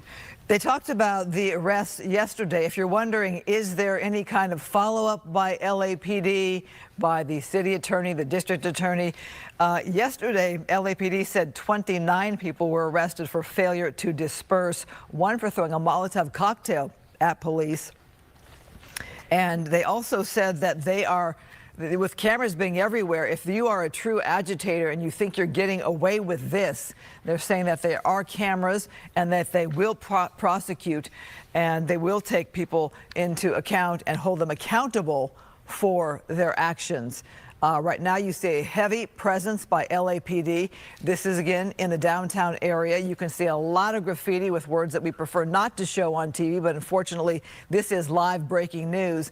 And you can see the remnants of these protests and demonstrations are going to be felt for some time as people look around and see the statements that have been made on somebody's corporate building there, somebody's business there. Yeah. In the past, I know that the woman who runs the Italian-American Museum of Los Angeles, she was quite saddened, and I hope her building is okay. She's in the basically Olvera Street area, not far from Chinatown, et cetera, but not far from where we are now. And she was quite saddened that that there was graffiti on her building because it's an older material, so very difficult to clean. Not quite sure about like some of the federal buildings and how easy or not it will be to remove the graffiti. Okay, another spot fire there in the street. I believe this is this the turnout that is close to Olvera Street? So across from Union Station is the northern end. Is it the northern end or still close to the MDC, the Metropolitan Detention Center? Not quite sure on that one, but it is in the greater downtown area. You can see with that heavy police presence there and then somebody setting that looked like a big trash bin, trash dumpster set on fire as motorists are driving by. Just that reminder to stay out of the downtown LA area. And as these ICE raids happen in Southern California and the protesters respond, keep an eye out and ear out for areas perhaps just to completely avoid not to get caught up in the traffic or the demonstrations. Right there, a live picture of City Hall as the nation is watching what's happening here in Southern California. Some in pure shock and awe as they see our city burning right there with a spot fire there in the middle of the street as people are driving by. Is that somebody? What are you looking at? Well, I wasn't quite sure what somebody, if they were pushing a cart or a stroller or what. But anyway, you have that street right there in the middle of downtown LA. Obviously, motorists are not able to get through that area. And I'm wondering too, Susan, as we talk about people using their cell phones, how much people are getting a thrill out of posting on their social media, getting that photo for their Instagram or their moment of fame, so to speak. Yeah, that's a good question, but that does make it easier for either the FBI and Police Chief McDonald, by the way, pointed out that they've got teams that know how to scrape the internet and figure out who you are based upon the social media posts or the video that gets put out there. We just noticed that somebody brought over, we don't know what it was, apparently it is flammable, and put it on that spot fire there, something that was carried over, and it took a couple people to do it because there was some heft to it. And you see now we see other people that have decided to find things that perhaps are flammable. Let's add it to this fire. And you have to wonder, at this point, it's a focus for whomever these people are. I just hesitate to call them protesters because how does this protest the raids by ICE agents? How long were LAPD, law enforcement, allow this to go on, allow this to affect traffic, allow this to become sort of a drawing, a focus for some people that want to hang out in downtown Los Angeles and cause chaos? Well, what happens is they move from block to block to block to block. In case you're just joining us, this is Fox 11 News. We are on early. Normally we are on at 10 o'clock with Susan Hirasuna. I'm Christine Devine joining in for this live coverage on day 3 of protests here in the greater Los Angeles area here. And this is a scene at night. You have this Sunday night scene here in downtown LA.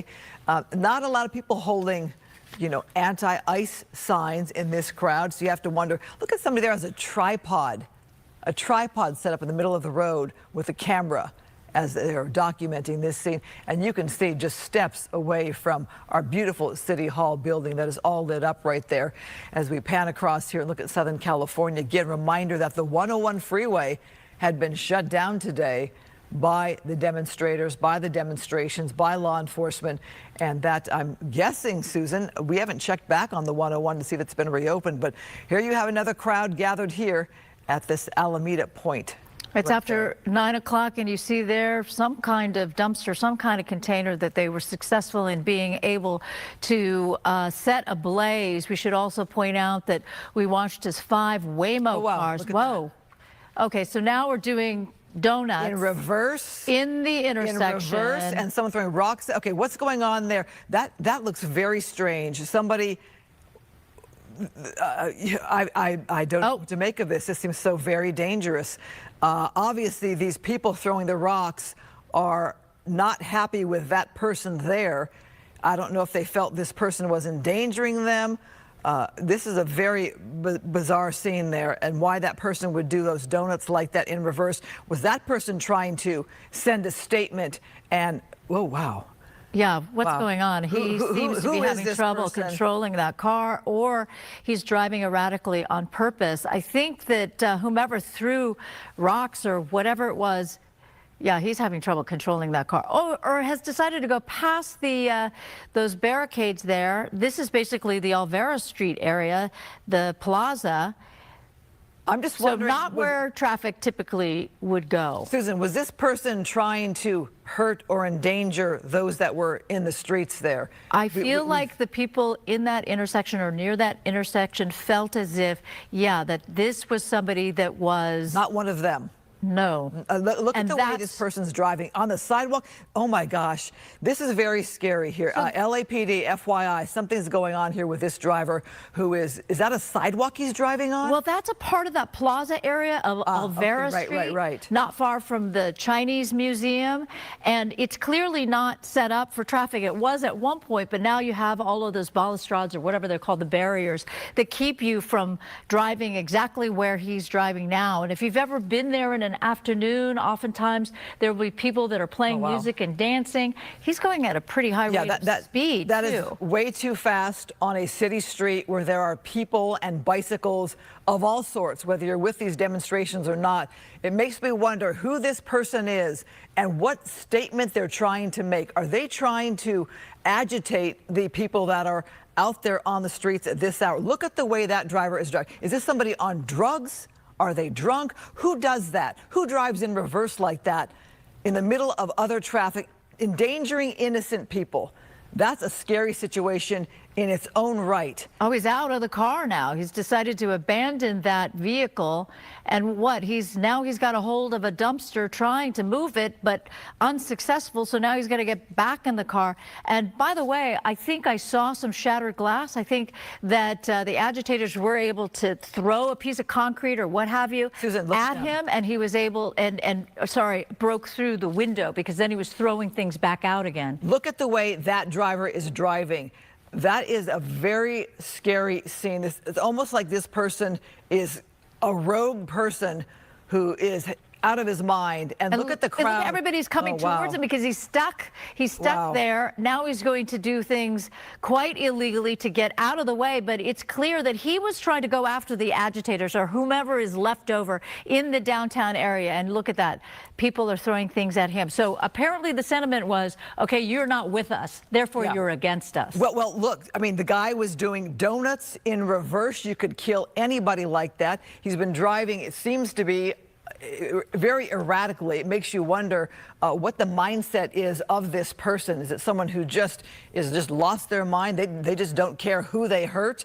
They're trying to make a statement or what? But this is something that I'm surprised that we don't have a police chopper over this one, as in a pursuit of some sort, because this behavior was very, very erratic. Erratic. He was able to outrun, or thanks to the fact that he's in a vehicle and the other people are on foot. He had to get out of that traffic, so he's decided to back up, And let's see what he's going to do now. Now we're basically, I believe, in the Union Station area, going through Union Station, going through intersections or stop signs. Going through a stop sign.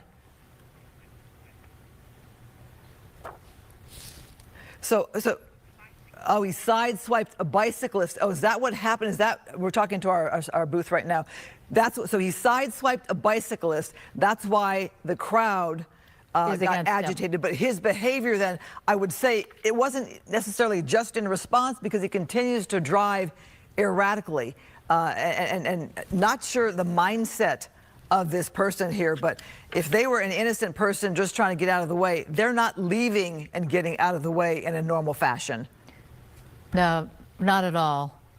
When he left that intersection, it was sort of interesting the way he was wobbling. I thought perhaps the car was in some way disabled, but no, that was just his way of being somewhat threatening. But he sideswiped a bicyclist. That's what got the rest of the crowd, those that were on foot outside of the vehicle, against him. Now we're in that place where Skyfox is overhead, but you got that high rise there, so it's going to be difficult to see the vehicle. I wonder if he had any idea that that he was being tracked by a news helicopter. Again, who knows what went down, how that happened, where a bicyclist was sideswiped? Was it intentional? Did someone get in the way? And then there was a panic scene. But it was very, very bizarre behavior as that person continued to drive around the downtown LA area. All right. We may have lost that vehicle. Yeah. Thanks to that big, tall building there. But well, let us hope this driver either calmed down. Got out of the area, and just was not intentionally trying to hurt anybody, because that is a very scary scenario in itself. Let me just ask the people in the booth now, did he sideswipe that bicyclist in that intersection where he was doing the backwards donuts? Was that where it happened? Because it was, so so it was after that, after he left the intersection where he was doing the donuts, and then he actually went through Olvera Street, or the Plaza rather. Is that him there? That could be him. That is him. Okay, so we're back overhead. Did we just have law enforcement right there? Did he drive right past law enforcement? We can tell that's him because there's damage to the vehicle. The damage to the vehicle, and I believe the windows, too, were shattered when people started throwing rocks. But my point is the bicyclist got hit after he left that intersection. And how would those people know that, you know, once you get into Chinatown and adjacent to Union Station, how would you know that this vehicle was involved in, you know, the donut situation? But then I guess as soon as he hit that bicyclist, that was enough for pedestrians or those in the area to realize, oh, you need to be stopped. Is that a drone? I'm sorry, I see this white light and I'm trying to figure out what that is. It's following could be a drone him? these days. I mean, is that a drone that's kind of keeping an eye on him?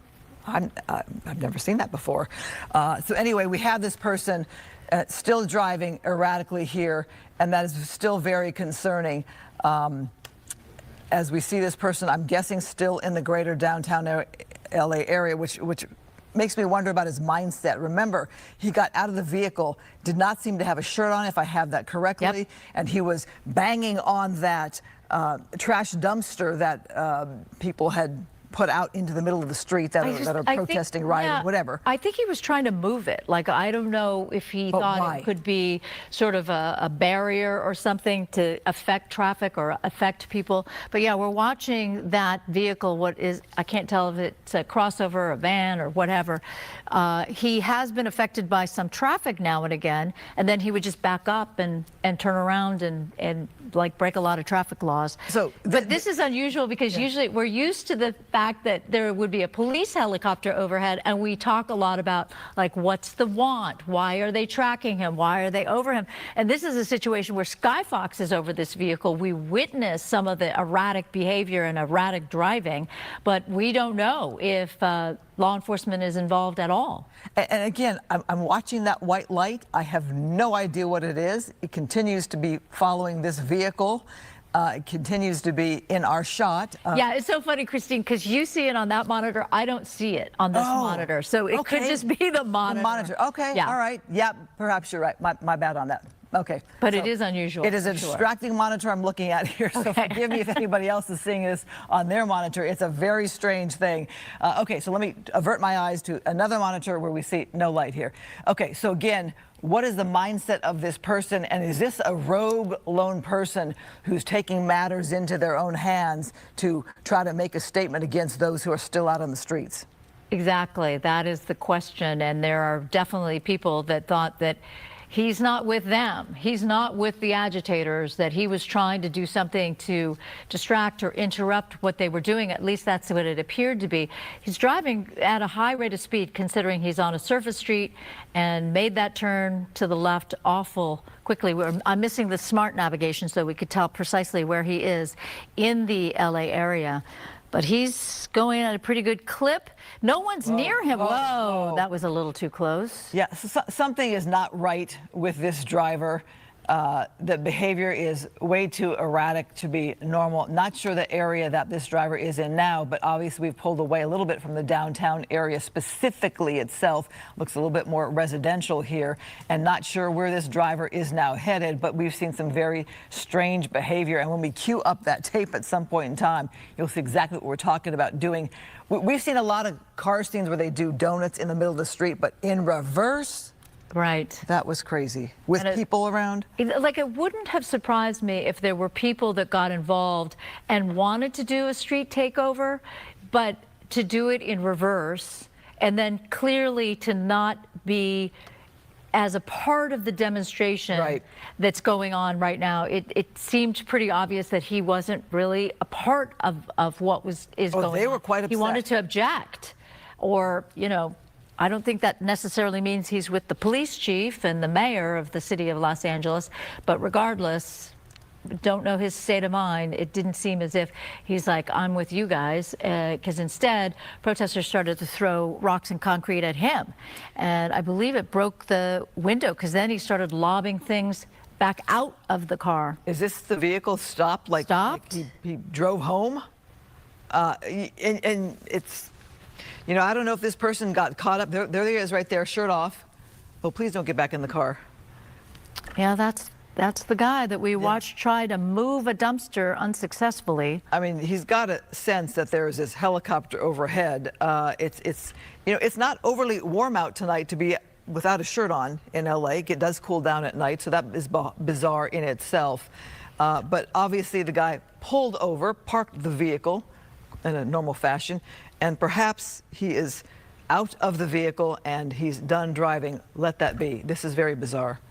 It's very bizarre indeed. So now he's gone into the back. What is he doing? He's pulling out, oh, I just need to shake this shirt or jacket or something, because now I'm going to put on my jacket. Meantime, he left the driver's side door open. Oh, so he, you know, the reason why, likely, that he's shaking that out is because I'm pretty sure the window on the driver's side was broken at the least. Left the door open. Oh, no, getting into another vehicle. Oh, that's all right. interesting. So I'm sensing this person has no, they're just opening car doors.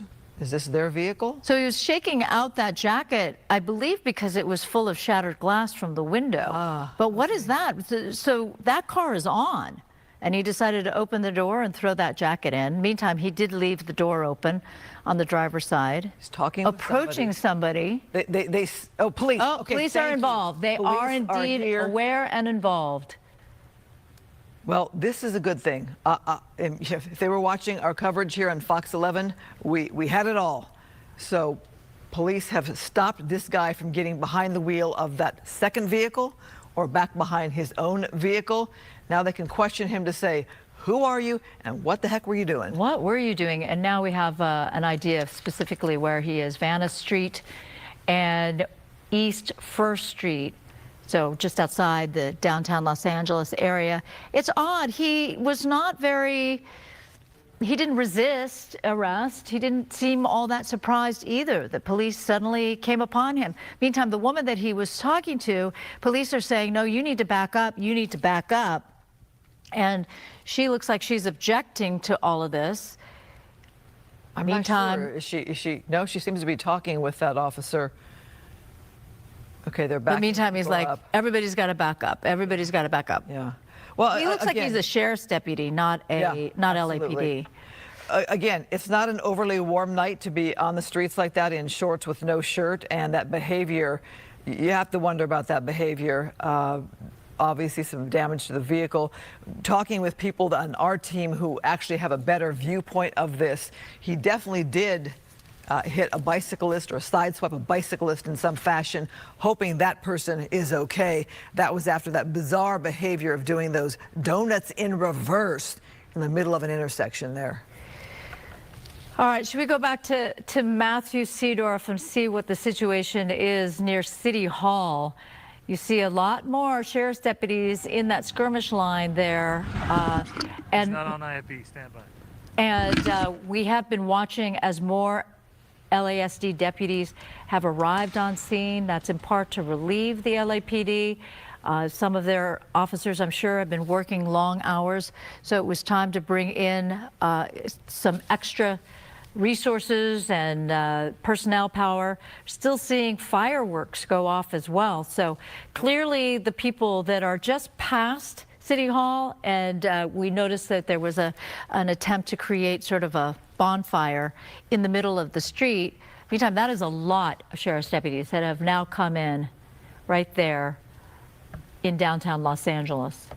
It is a Sunday night, and perhaps they're trying to regain control of the downtown area as we head into a new work week. It's going to be an unpredictable work week. We don't know about the National Guard called up by President Trump.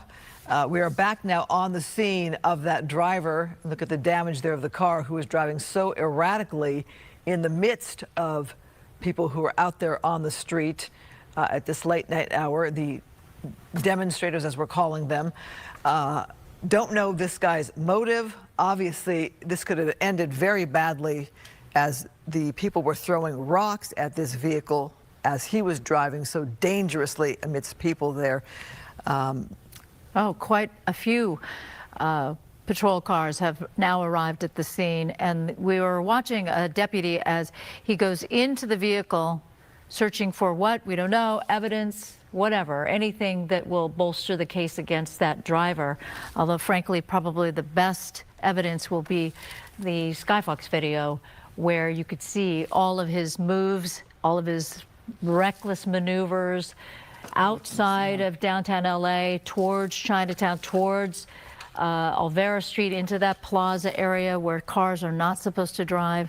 And then he winds up here at this location near East First Street and Vanna. And that other vehicle that was involved, I don't know if law enforcement would know that he actually threw something into another another truck rather. Okay, Matthew Seedorf, he is back with us now. Matthew, you've decided to add your mask. Is that because there's a lot of smoke and tear gas being thrown about? Yeah, we're right in front of City Hall still. The protesters kind of pushed back towards City Hall. So there's this skirmish line with LASD here trying to hold them where they're at on First Street. We're trying to stay out of their way here. And they are, you can see the fire at the end of the street right now. They are firing those non-lethals, those flashbangs, and they warned us that there will be gas, as there's one right now. So there's going to be some tear gas here momentarily that they are firing across the street. Yeah, you can just see all the protesters over there, and on the other line of this law enforcement, and just flames, and it's pretty chaotic right now. They're trying to put an end to this right now. Yeah, they've got that bonfire going there, Matthew, and they've successfully kept it lit for a while. But those flashbangs, that is no joke. And the flashbangs and the smoke can be quite helpful in trying to disperse a crowd. Wow. Yeah, those flashbangs are really loud. The smoke is very successful, and we did see an alert from LAPD that essentially all the agitators at this point have split off into separate groups around downtown LA. It was warning people in the area to be careful of those agitators and possibly causing damage in the area.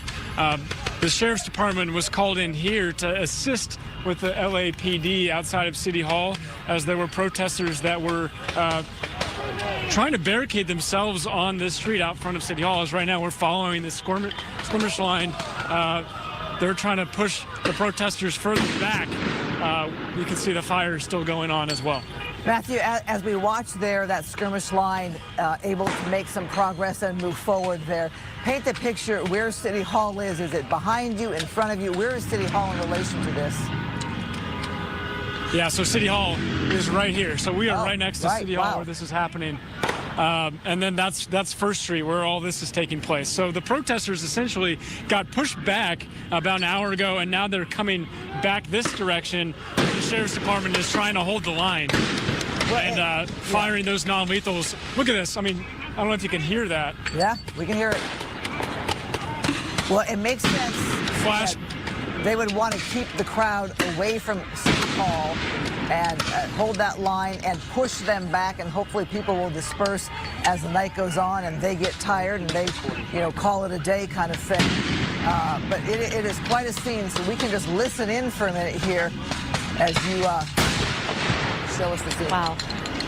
And by the way, flashbangs, they do have a tail, and you can see them fly through the air, but they don't explode into fireworks like what we just saw. It was almost as if an agitator had decided, oh, well, I'm going to answer your flashbang with this green firework. I don't know if you noticed that, Matthew. We just had a flashbang go off very close to us. My left ear is ringing from it. They're making us push back a little bit. Right now, it's hard to distinguish what is fireworks and flashbangs because we're seeing a little bit of mixture of both. Very close to LAPD headquarters, though, just for reference, here outside of City Hall, where this is taking place. And there's also just an immense amount of traffic. I mean, people. You think about what time it is, 9:30 on a Sunday night. All the cars in the area, there's a massive scene taking place. Not normal at all. I think there's a big looky-loo factor, and people want to get their Instagram video or their shot or to witness things and live it through things that are happening, experiencing things. But really, if you don't need to be in downtown LA, this is an area to avoid because these crowds can be on the move. Police can be on the move. But right now, it looks like this line, Matthew, is designed to hold the line and keep the crowds away from City Hall. And when you pan back to see City Hall right behind you there, it is quite a statement, quite a shot. And if I'm watching from another part of the country, whether I've been to Los Angeles or not, whether I know LA well or not, it is quite a visual to be watching this on TV. Yeah, it feels like the whole world or the whole city is on fire when in fact it's just this, a few blocks really when you're talking about where these agitators are. They're not even anywhere close to LA Live or SoFi State, Crypto.com Stadium. They're farther north, away from that area. Yeah, I was thinking back because just a few hours ago we were inside City Hall. We had a press conference with LA Mayor Karen Bass. And while we were inside the press conference, you could hear those flashbangs going off while we're interviewing the mayor about the protest taking place outside. Pretty eerie feeling with that. And now just standing out here in front of City Hall and seeing what's taking place, it's pretty unbelievable. Can you show us again the pan shot or have your cameraman turn back to show us really how close you are to City Hall? If you can reflect back on the words of the mayor and how she described what she was seeing with the protesters and saying that there is no place for violence or unrest. Talk about that as we look at our beautiful building all lit up in colors and then we have this contrast with the colors of a scene of chaos downtown. Yeah, the mayor was saying that there's no place for violence. She was condemning the violence and says that it needs to stop. She was also blaming the Trump administration for what was taking place after they called in the National Guard. But yeah, just looking out what we see right now, again, the flames, you can see flags, as well as traffic, and it looks like there's a pretty significant crowd on the other side of the street there. And at this point, I mean, I don't know if you want to call this a standoff, but police or sheriff's department's here staring and looking at the protesters on the other side. Yeah. We should point out that the reason why City Hall is all lit in different colors, I believe it's because of Pride Month, because Pride Month is June, and typically over the course of the year, the city will change the lighting for the beautiful City Hall. And so right now, I think it's multicolored for Pride Month. Well, and it was LA Pride this weekend. Exactly. So it was a weekend of celebration in the gay community with LA Pride happening with the parade and the concerts, and then you have this going on, and as well as BET Experience at all, also this weekend downtown. Right, exactly. So always a lot of things going on downtown. What is not expected is to have this kind of activity from agitators. Notice we're not calling them protesters. Yes, there were a lot of people that wanted to protest the ICE raids that started in Paramount, and then we had all kinds of activity that moved up to Compton and then eventually into the downtown area. They're not that far away from the focus building the building that we were focused on a lot last night, which was the MDC, the Metropolitan Detention Center, also known as a federal building where a lot of the federal agents were housed, and where U.S. Attorney Bill Saley was saying that the reason why they started lobbing tear gas from the gates of the NDC was because that the agents felt threatened by the protesters that were outside of right next to on Alameda. Matthew, as we see that white smoke, those are the canisters of what that is trying to push back the protesters? Yeah, it looks like they're using some sort of pepper spray smoke that they're throwing that direction. And then you can see some other protesters, the agitators, firing back with those fireworks. It looks like they were possibly were trying to have some sort of takeover on the street there. But it looks like the deputies kept firing those little pepper pellets, pushing them out. Yeah, those pepper balls are pretty potent as well. That was the accusation lobbed at the federal agents, the ICE agents in Paramount, was that long before at least the demonstrators felt it was necessary, they were starting to shoot pepper balls. So that was the Border Patrol agents to the demonstrators in Paramount yesterday. So now it's LASD using those pepper balls. Can you smell it, Matthew? I know you had an incident too close to tear gas. Are you affected at all by the pepper balls? No, where we are, we must be down or upwind because we're not getting impacted here. They did warn us that that was about to happen. They told us to put on those masks, but I've taken mine off at this point because we're all right where we are right now. Okay, good. That's good. So as we see this greater picture here, it looks like the crowd has been pushed back. Is that what the visual is for you as well? Yeah, looking here, we'll zoom in. Looks like you can see the crowd walking the other direction. Oh, sure. There's still something on fire. Something's on fire in the middle of the street there. You can see some people on bikes and lots of cars going by. But it looks like the main crowd, dozens of people, maybe more than 100 going the opposite direction now with the Sheriff's Department here holding the line outside of City Hall. Yep, absolutely. But that fire continues to burn. So they were successful in getting something flammable on that, what would you call that, a bonfire or what have you. All right, now we're looking from Skyfox. I'm not 100% sure where Skyfox is now. There's a wider picture. Is that the area near Beaudry, near the LA School Bureau, School District headquarters? Not quite sure, but you see, now this does look like a few protesters that are holding signs up to law enforcement, and there's quite a few police officers, and now they're creating a stronger, what I would consider a, when I say stronger, what I mean is more officers in that skirmish line. And that's unusual. I see a guy there with a backpack, and I'm wondering whether or not that backpack has some kind of substance that allows for him, instead of shooting tear gas, perhaps he can just spray somebody with some kind of chemical or like a tear gas kind of situation. Do we know where this is? Can we get some direction on what intersection this is? Is that the same overpass where we had focused a lot of our attention earlier today when the 101 freeway was blocked? Because I saw a little peek of what looked like the 101 freeway. I'm not quite sure where it is, but obviously police are wanting to make some kind of stand there for some reason. Oh, I see what you're saying. Yeah. It's the freeway right there to the right.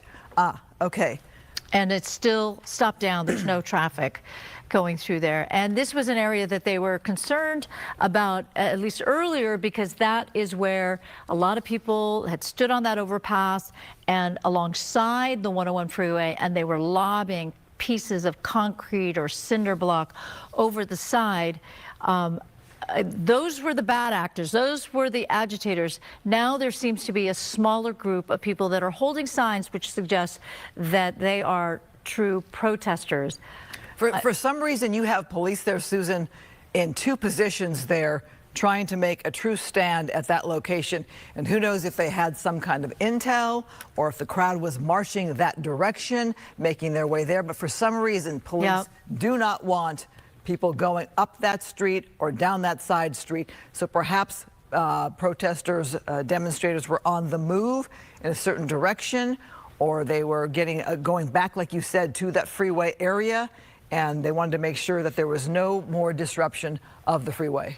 Now, there's no reason for them to be lobbing things down below the 101 freeway unless they want to hit passenger cars, because the vehicles are all gone now. The CHP was able to get their vehicles out. So this is the part that it would be great if we had a police strategist who could explain to us, okay, so you're blocking the way to the Hall of Justice, basically. The next street over, I believe, is the Hall of Justice. You're blocking the way to go back up to or south, but meantime, it doesn't appear to be blocked to the area which is the overview, the overpass over the 101 freeway. Oh, what's that? Oh, wow. Oh, that is always something that people have to be wary of, because that means that there was a shooter, right? A sharpshooter that had the light poised on that guy. That's interesting. Not sure what we just witnessed there. Okay, again, we are watching this intersection for a reason, and you have a small crowd there.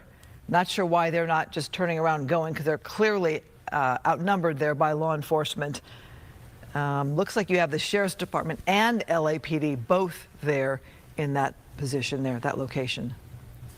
And we should point out, too, see, there's another guy with a giant backpack, and you got to wonder what's in that backpack.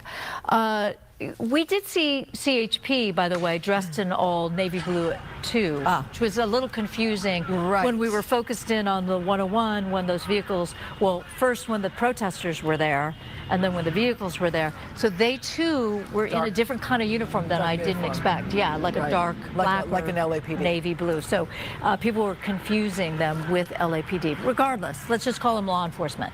The point is they are there to keep the peace, and right now, sadly, this is not peace.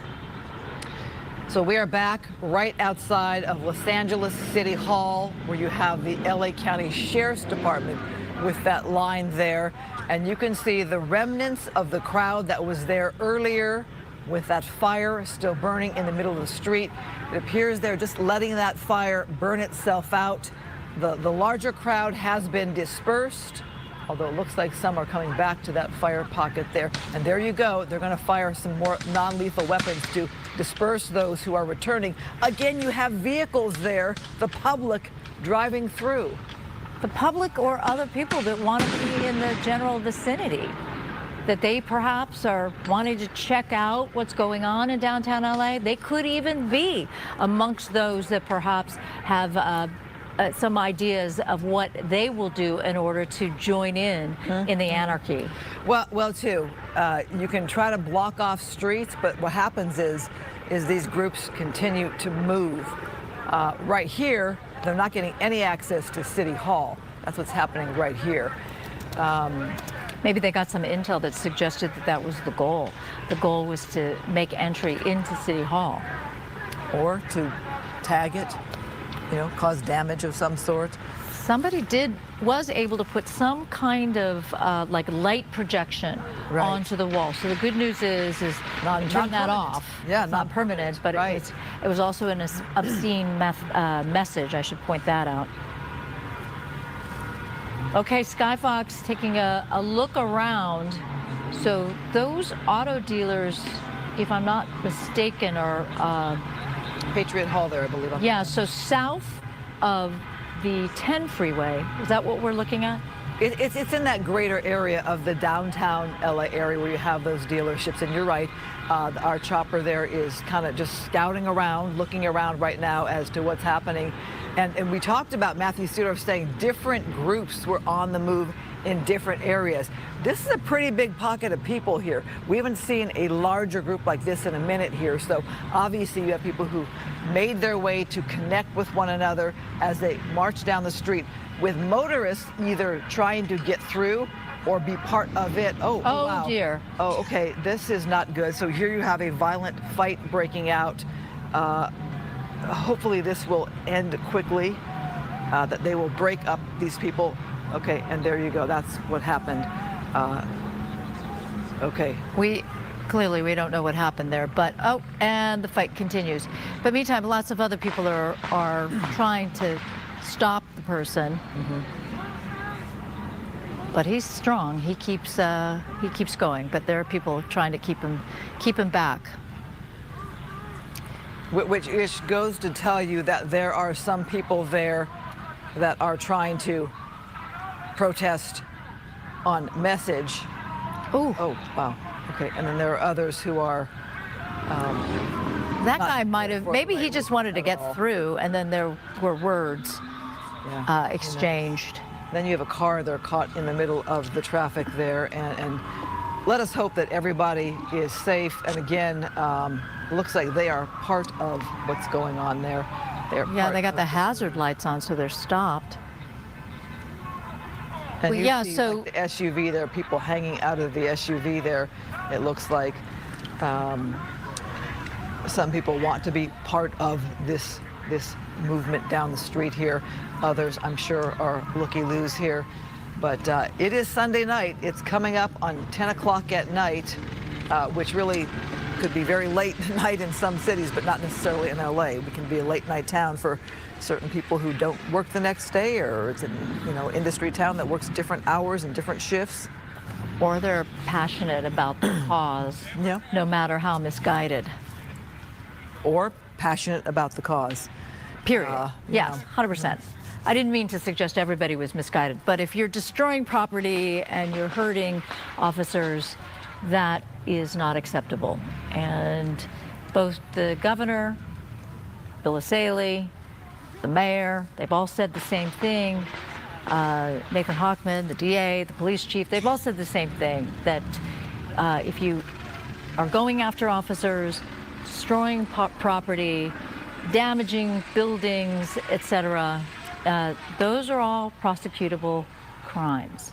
And there will be a great effort to track all of those agitators down and prosecute them to the fullest extent of the law, including, apparently the DA says he will consider filing felony charges, and of course you could find yourself up against federal charges as well, or in exchange for the local charges. So again, we have our Skyfox right now over downtown LA, where we have been witnessing pockets of demonstrators, people still taking to the streets after 3 days of protests against Homeland Security and the ICE raids here in Southern California. This is again Sunday night here in Southern California. And as people are watching, as we know they do because we get responses on our Facebook page, etc., they watch from other parts of the country, other parts of the world. We are streaming live on the Fox Local app, is another place to always find us and our coverage. So we are trying to bring people information that is relevant to them locally, but also if you have no perspective as to where this is, we want to give you that perspective as well. So downtown Los Angeles here is where you're seeing these protesters, these demonstrators, these crowds of people still late night out there, out in the streets. Not sure where they're marching to or just marching, just staying out late.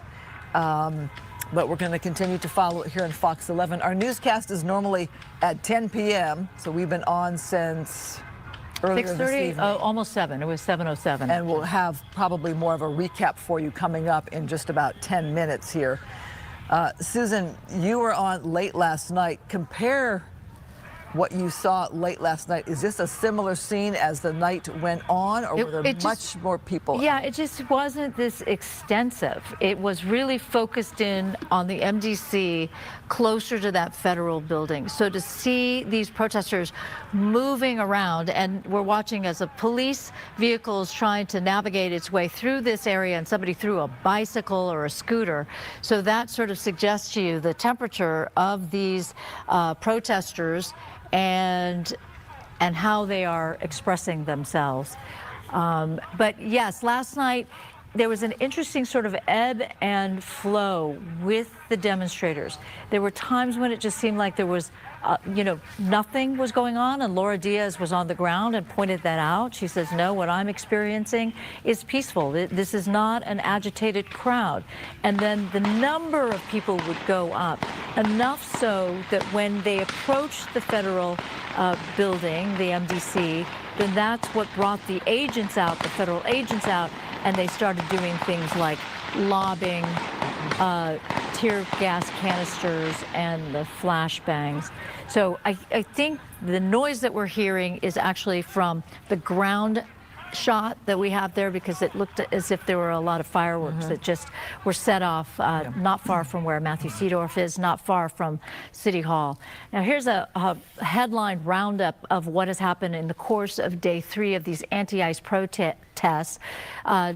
President Trump deployed 300 National Guard troops.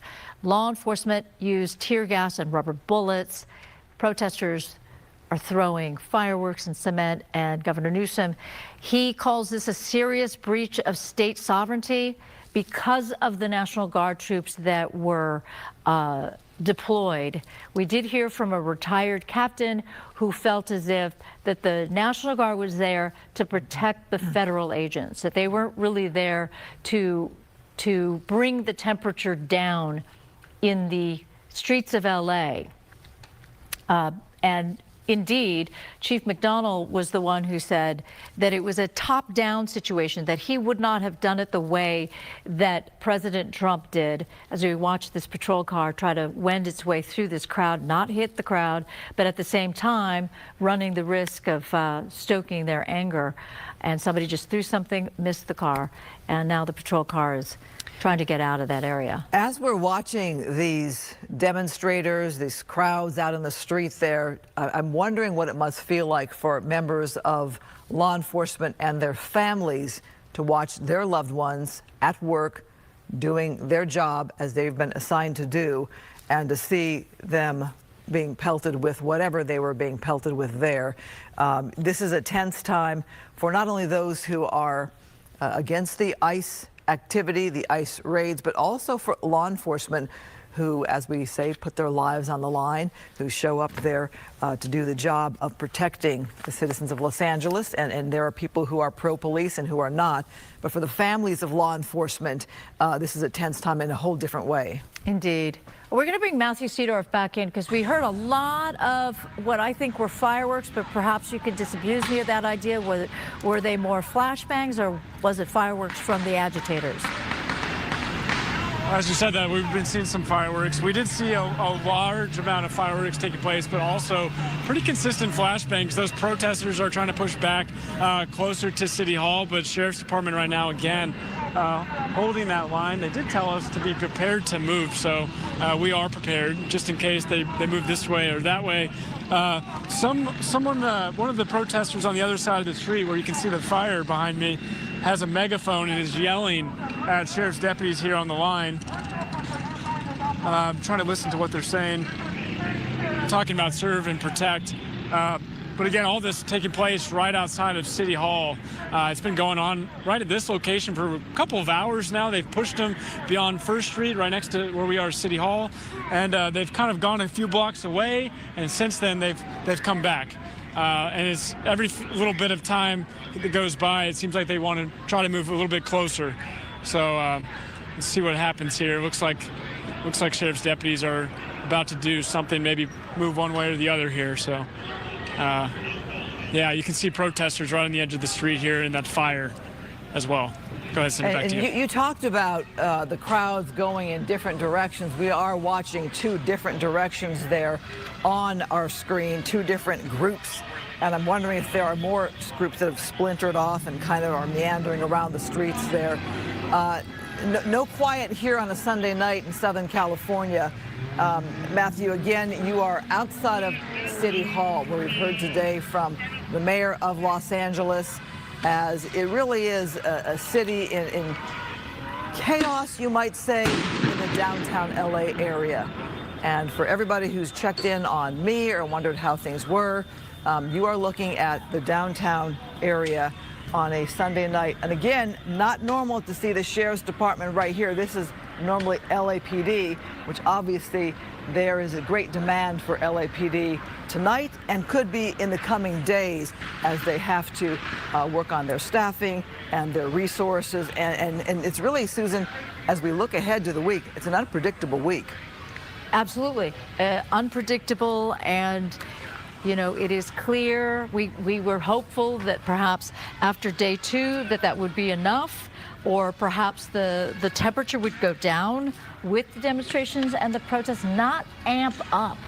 That's the thing. When this started to really get going in the afternoon, mid-afternoon, it was kind of surprising because the morning time started where it was okay. It wasn't quite this hot. And then things just got hotter and hotter. And then talking about this morning, well, no, by mid-afternoon is when, you know, by 2 o'clock, apparently there was a planned demonstration around 2. But it was after that that things kept getting hotter and hotter, and we kept seeing more of the protesters do things like occupy the 101. Sheriff's Department. I don't know if you have us right now. Go ahead, Matt. Yeah, so right now they're pushing forward the sheriff's department. Oh, they are. We saw the protesters. They had looked like traffic signs that they were using as almost shields to try to get closer to the sheriff's department. And then the sheriff's department immediately reacted, moving their line closer and then firing those non-lethal flashbangs, and then the pepper pellets their direction, pushed them back pretty quick. Well, Susan, you were talking about how we saw things escalate throughout the day. You heard from LAPD Chief Jim McDonnell that when you have something like the ICE raids on Friday that were so disturbing to so many people, that you see reaction sometimes 2 and 3 days later. Well, also it's the weekend. You know, these movements by ICE were not something that the city was aware of, LAPD was aware of. So it's one of those things where it caught everybody by surprise, the actions by the federal government. And with it being the weekend, it also allowed people time to decide they wanted to come down and make some kind of statement in one way or another. Yeah, Matt, go ahead. Well, Matthew had pointed out, too, that there was a little bit more organization on day 3, that there was a lot of social media announcements that there would be this kind of demonstration in downtown Los Angeles. So there was definitely that. But when you think about what the governor had to say, what the mayor had to say, where they felt like calling in the National Guard was only going to stoke the situation and, excuse me, and make things worse. So they were really dismissive and disapproving of the fact that the president had brought in or called for the California National Guard to be federalized. So, Matt, it looks like the sheriff's department was trying to push the crowd back. Then they kind of moved back to their position of holding that line there to protect City Hall. Can you sense that it did help to disperse more of the crowd there? Yeah, it seemed like they pushed back. Someone might have, I didn't catch what it was, but I heard like what sounded like a bottle that cracked or popped. And immediately after that, I saw a little bit of flames. And then moments later, the sheriff's deputies pushed back closer to where we are right now. So I'm not exactly sure what that was. That possibly was thrown at them.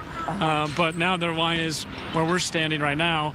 And you can see, again, those agitators, those protesters right at the edge of the street there, still yelling at the sheriff's deputies where we're standing. Well, we are coming up on our 10 o'clock hour. Normally it's a newscast anchored by Susan Hirasuno, but given the length of coverage throughout the day and the night, and last night going so long, my colleague Alex Michelson is going to swap in for me, and I'm going to step down here and allow the two of them to continue our coverage. Again, a pretty wild night here in Southern California with the Sheriff's Department there on the streets in that gear, with people on the streets there in many locations, or at least two locations, given our cameras right there. You have that aerial shot there of a different location of people there on the streets. I know as I head home, not an area I'm going to go to downtown, an area to definitely avoid. But again, we saw law enforcement gain back control of the 101 freeway, and now you have just a pretty small crowd there on the streets as we start to head into a new work week here in Southern California. Noting it's a big week. We had Pride Festival, LA Pride this past weekend, the BET experience as well. And now we've got Club World Cups. We've got some major soccer happening in Southern California and LA as well. So quite the night. Alex, you were there on the scene talking with the mayor and the governor, and we'll bring you in for our 10 o'clock coverage for the update on that as well. Let me just do a little bit of a reset here. Sure. It's 9:58 in the evening. Typically, we would start the Fox 11 10 o'clock news. And again, solo anchored by Susan Hirasuno, but I'm grateful to have my colleagues Christine Devine and Alex Michelson here, because it has been a remarkable day and something that we have not seen in quite a bit of time. And Alex, you were down at the EOC, so the LA County Emergency Operations Center. And what did you see there? Because what's most unusual to a certain extent is the fact that once the president brought in the California National Guard, federalized them, there wasn't a coordinated effort. We're used to hearing about law enforcement coordinating their efforts, LASD, LAPD, LAFD, etc. And the EOC is where oftentimes that would be the brain. That's where you would do that kind of thing to make sure that it is a coordinated effort.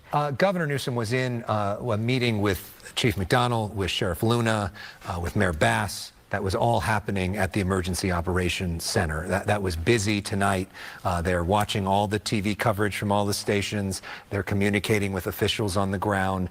So that is very much happening as a way for California and Los Angeles County officials to work together. The problem is they are clearly not coordinating with the federal government, and that conflict is what you're seeing playing out right now, and is what we're probably going to be seeing playing out in the days ahead, as this is probably not ending anytime soon. And with that, we want to welcome you officially to Fox 11 News at 10.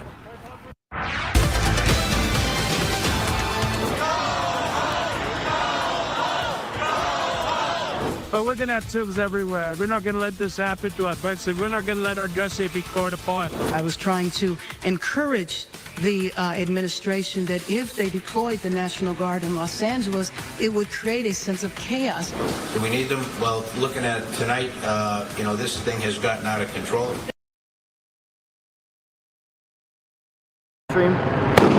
Whoa! Fuck yeah, boy!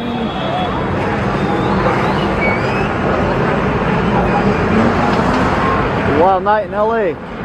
Welcome to Los Angeles, everybody. So things are, they're still out here. They're still loud and proud, doing what they can.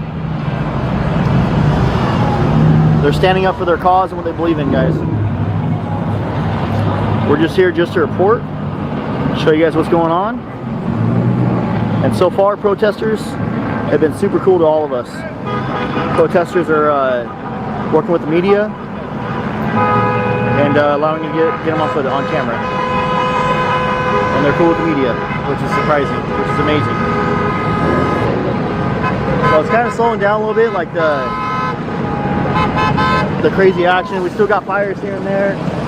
We don't have any cops right around this area right now. The cops have kind of like just left the area after they clashed with protesters. Oh look, here's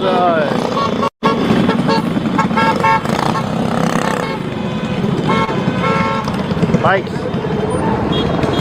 Maybe they'll give us a smoke show. Let's see.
We might do a couple days worth of coverage. I think I'm gonna stay home tomorrow night, but if they come back out Tuesday night, we'll be out here again.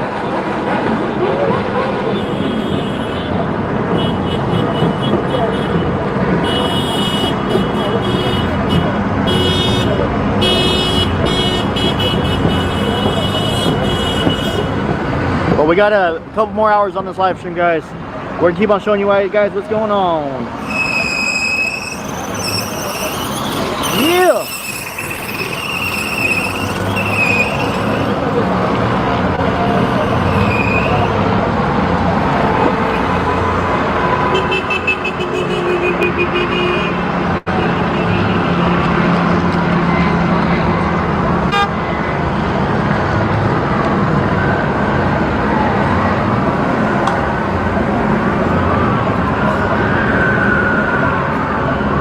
Yeah, my children are at my house and my wife. Thank you for that.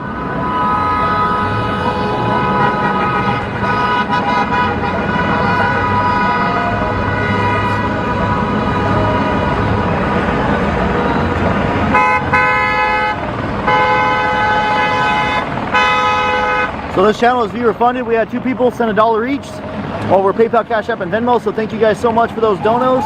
Your donos are what allow us to do what we do, guys.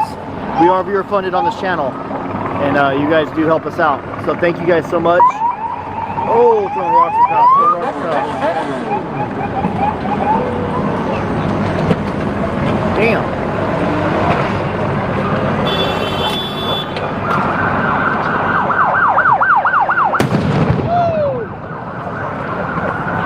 I don't want to be in the crossfire though.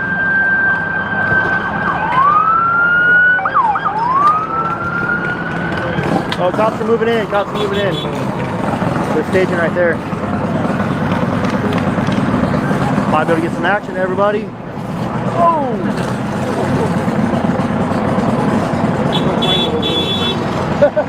No. They said, man. They said, hey, it's no bueno over here. Yeah. We're on the rock, that song, on the block going rocks and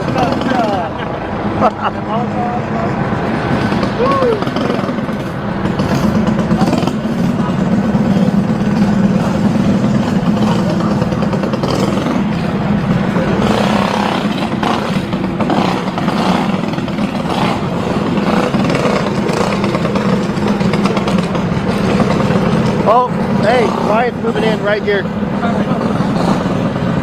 We got Riot Gear moving in, guys.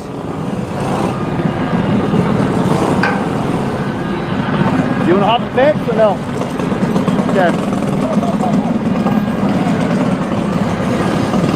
I'll bet you're going up there so they can push it together. He's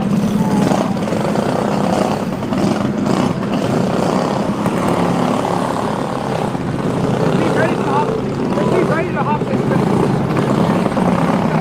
I ain't hopping that fence fast.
Are they going on the freeway?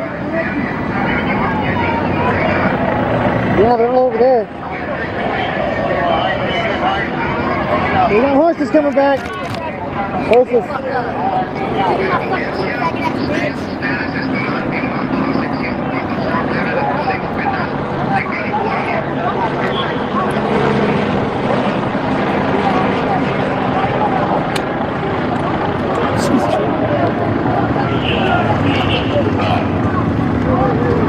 Is there a street right there, or is that the freeway?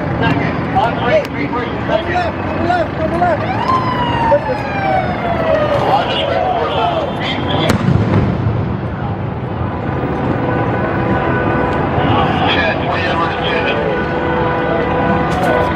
We're located here with the crowd, but we're screwed now. Or do they just want to get out of there? If we went over the pokey fence, we'd be okay. But all the officers are here, so. It's just media, that's fine.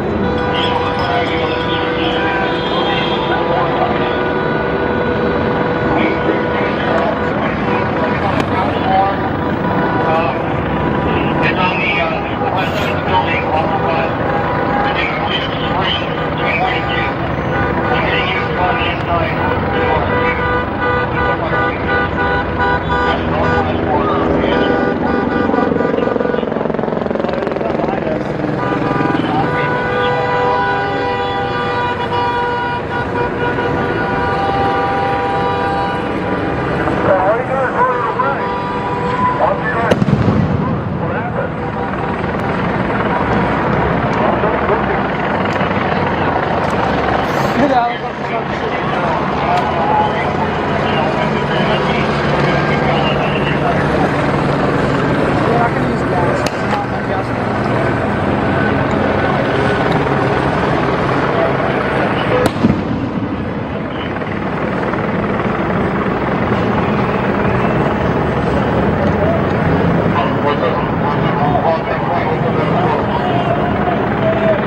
Moving up.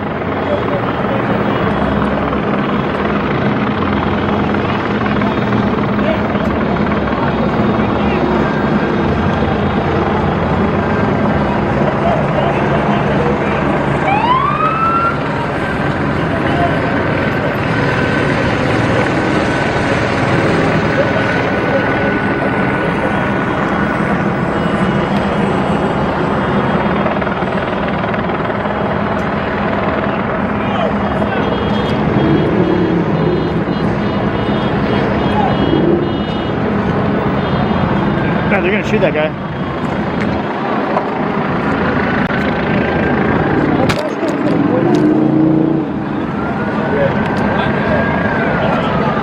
You good, man?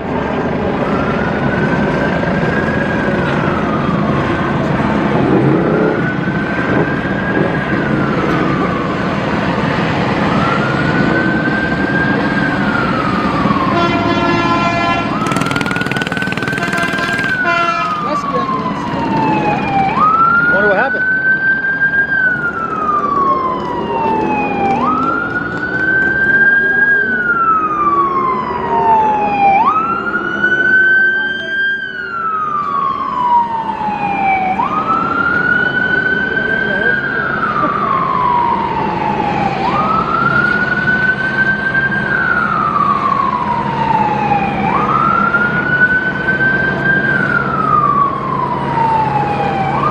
Thanks so much, Riblet from Califield Live.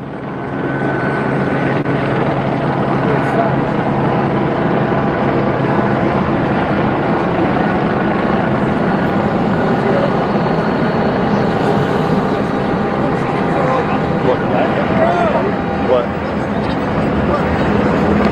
What did he do?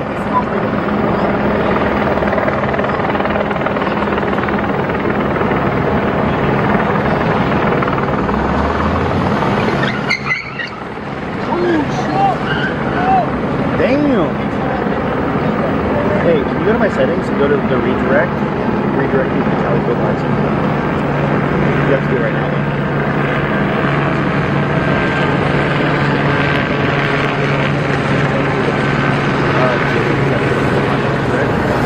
I don't know if it lets you.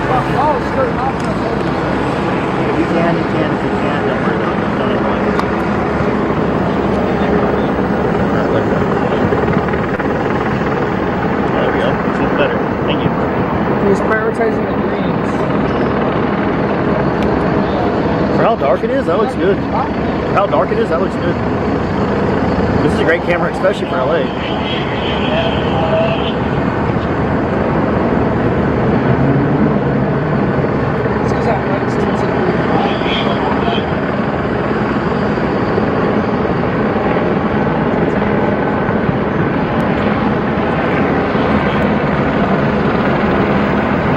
You ever watch that movie, I Am Legend? Feels like we're in the movie right now. They ran that way, man. I don't know.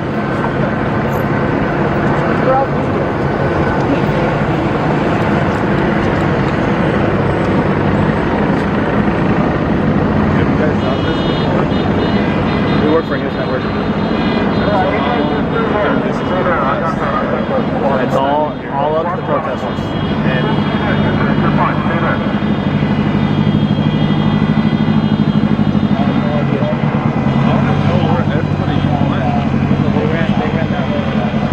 As soon as the cops moved in, they ran off.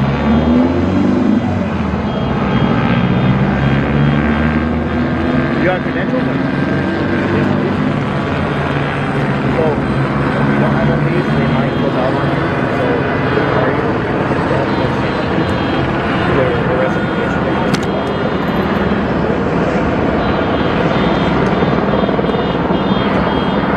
Oh yeah, they keep going. Are they? Yeah. Let's go around.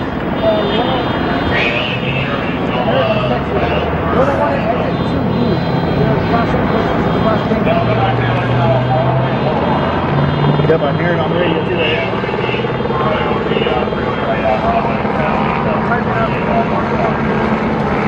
We're going to see if we can try to make our way to the 101, guys. They're on the 101 right now.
Come. Can I pet that horse? Can I pet that horse? Can I pet that horse?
Going Josiah or no?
I'm down for whatever, dude. I'm down for whatever. I got waters and snacks.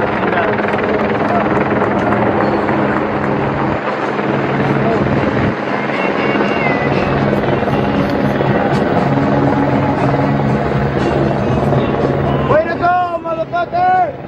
Run, motherfucker, run! Run!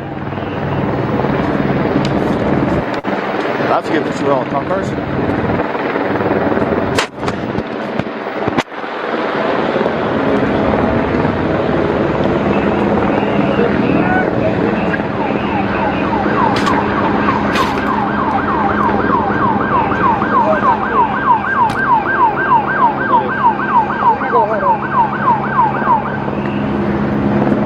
Command post? I think it's dying now. I think so too. You get hits tonight? I don't know. I don't think anything's gonna happen.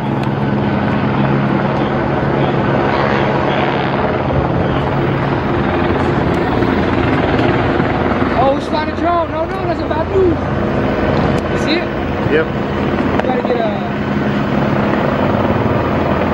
drone helicopter crash on camera. That would be horrific. It's circling there. That's news chopper, that's news chopper, that's news chopper. I think you got something going on outside. You want to go? Go whichever way you want.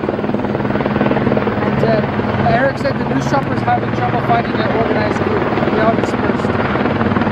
Let me call the team. Okay, guys, we're trying to figure out if there's anything else going on right now. They may have dispersed all the way or not. I'm not too sure. How's it over there?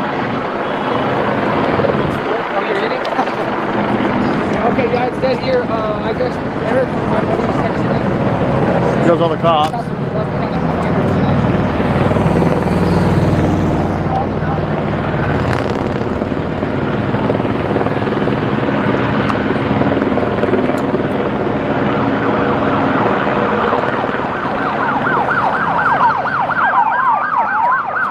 Oh, they're going code. They're going code. They got something going on.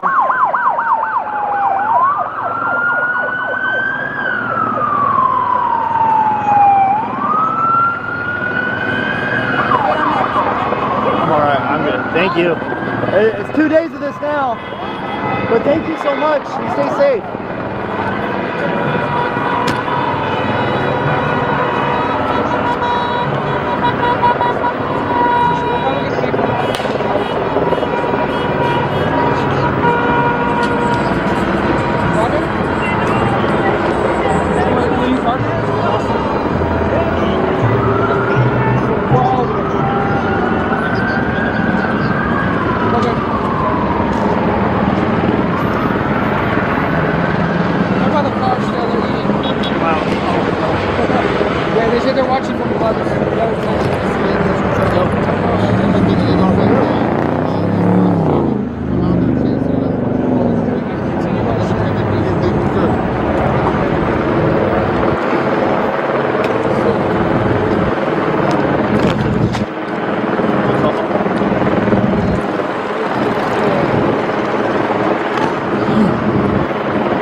Yeah, I'm like way on the other side of those buildings.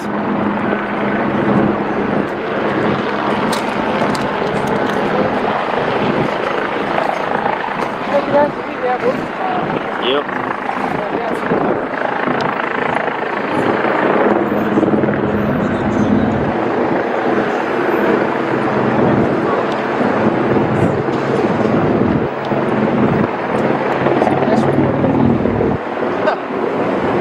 CPS report. I think it's CPS. I was like, she's short. There we go. Ugh. Appreciate all you guys that are watching, guys. We're gonna make our way back down where all the protesting started at and see if there's any more action going on. How about you go get your car and pick me up? Yeah. Oh, she got a scooter.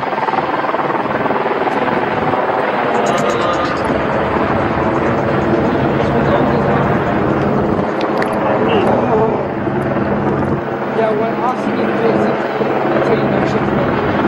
Yeah. Well, I think the protesting is just about over, guys. We're gonna kind of make our way back to the cars and see what else is going on. They said they have a really good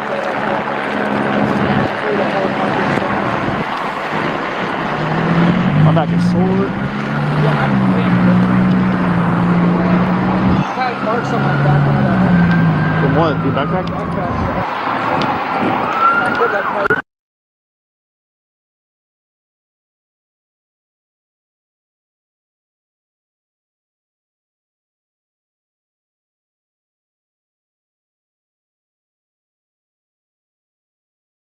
She had a news conference responding to Trump's deployment of the National Guard.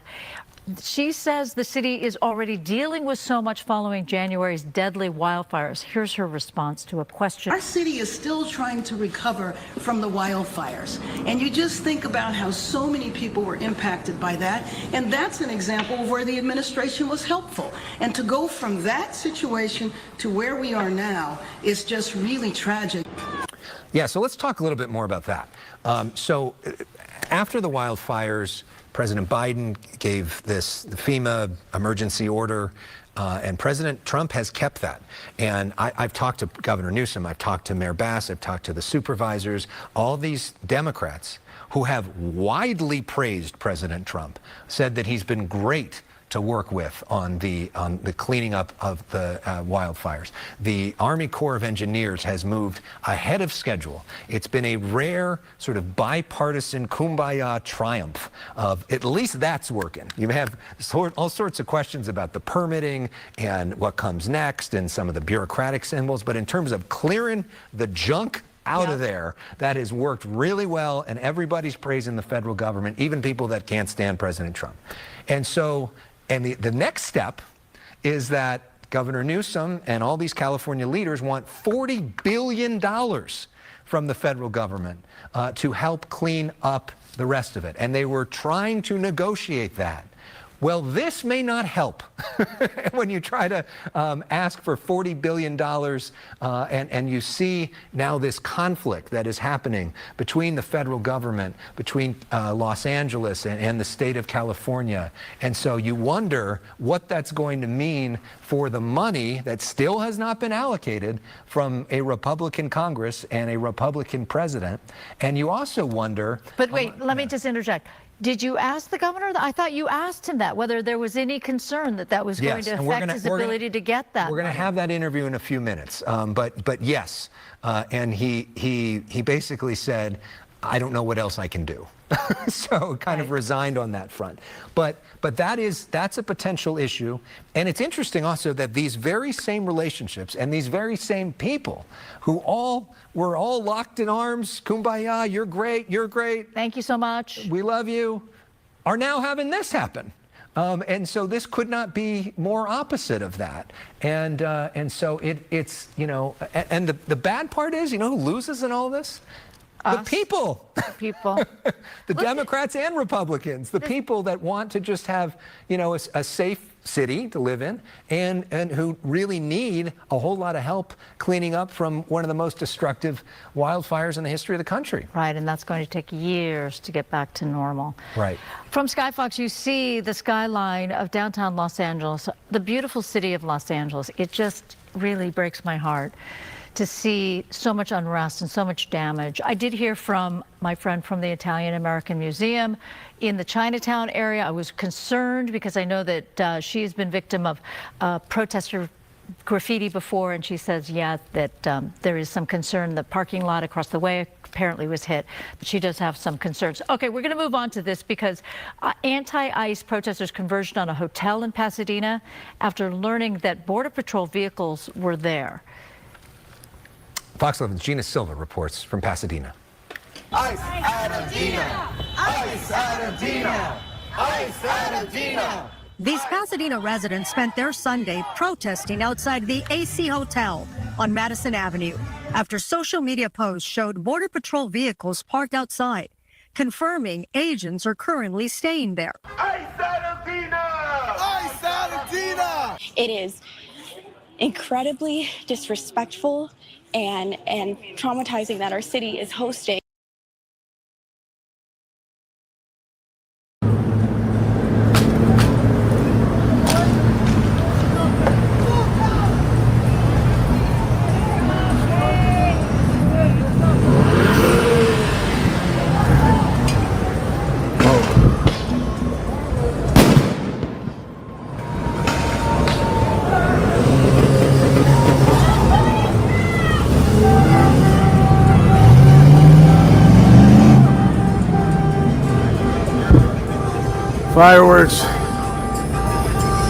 Fireworks coming in, incoming.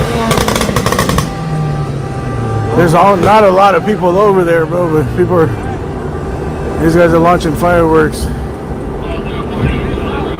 I mean, I don't see more than 20 people on the whole side over there. It looks like half of them are just recording.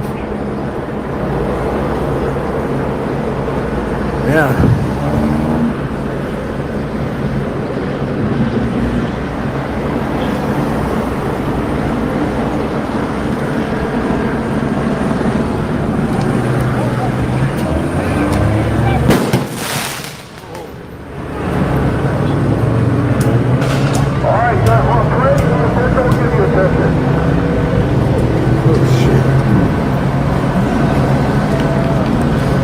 I don't even know where they're coming from. Where are the fireworks coming from? From over there or from over here?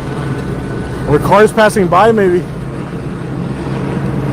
And you heard the helicopter say you want to play? It sounded like a video game.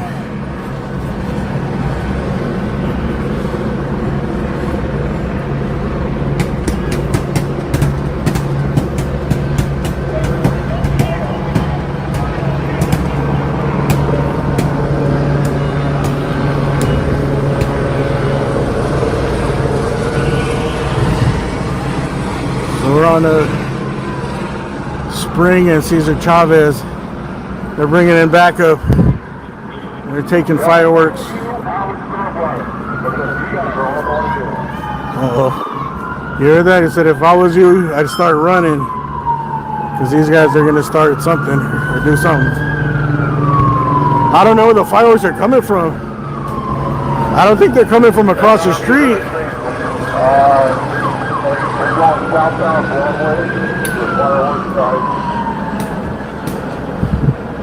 I don't think they're coming from across the street, because I think if they would have seen them throw it, they would have let off a bunch of rounds.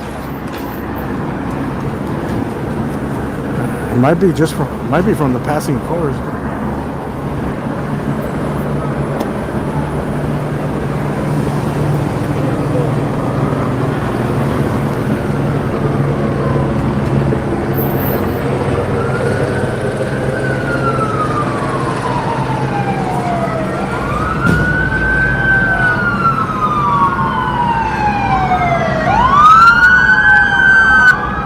Back up.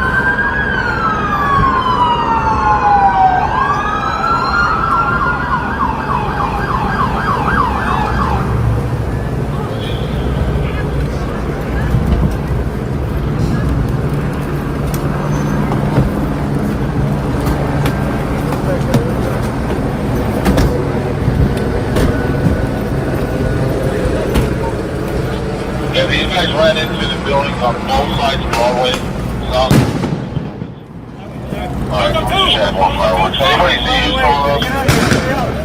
And you still want the guys in the car, right? Yeah. I want to see if we can move the car back to our side.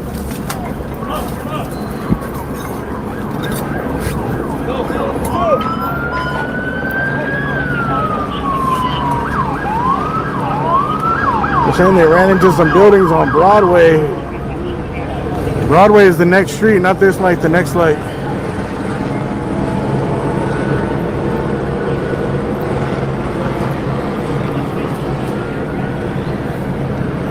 It's getting real in the field. I guess the fireworks are coming from up the street that way, then Broadway from up the hill, I think. They're definitely not coming from where I am. So they're not coming from this way, and I assume weren't coming from across the street. Back up a little. Thank you. Appreciate it. A little bit more over there.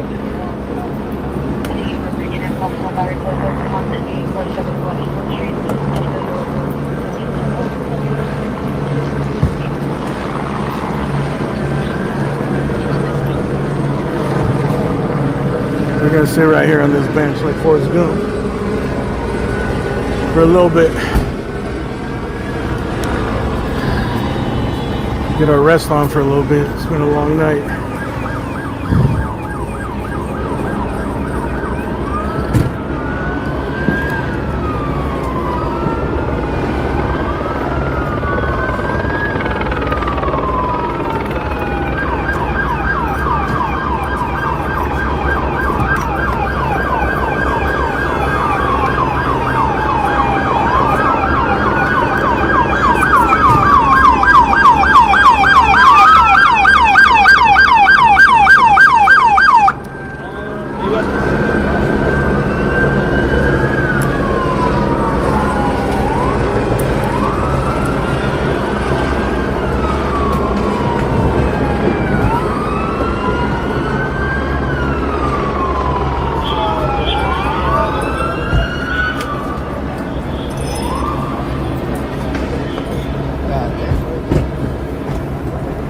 You guys see the cop cars? Right there at that corner, when they came this way, they left the cop cars, they fucked them up. Right now? Yeah, just like 20 minutes ago. They shattered one in the front window and the cops had to kick out the window. They were gonna leave and then they took fireworks.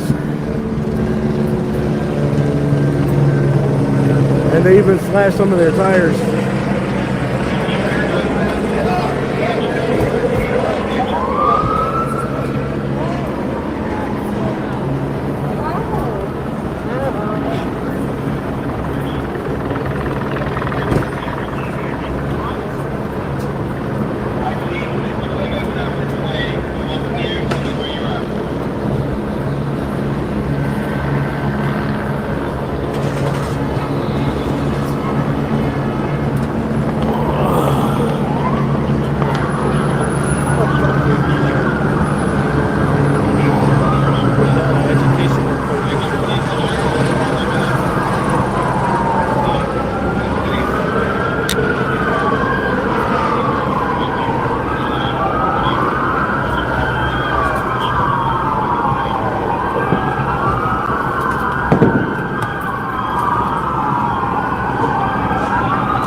I overheard I can't remember if it was from the helicopter from one of their radios that they ran into a spot on Broadway. Probably a parking garage on Broadway, which is that way. Next street up.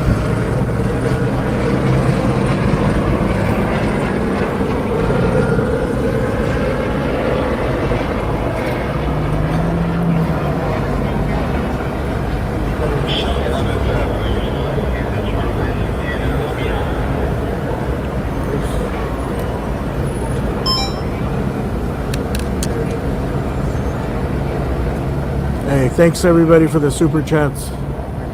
You know, I could probably read them now that I'm here at the stop. We can't go anywhere but stay here, so we're gonna chill here for a minute and see what happens.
Man, there's been a lot too.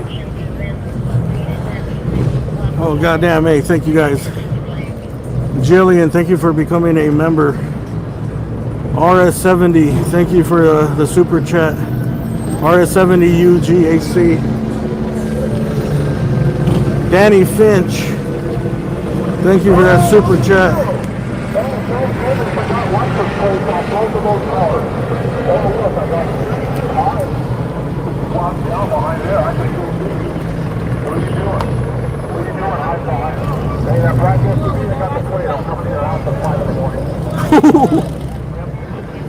Yo, did you hear that? Are you guys hearing that from the helicopter? Keep it up. Keep it up.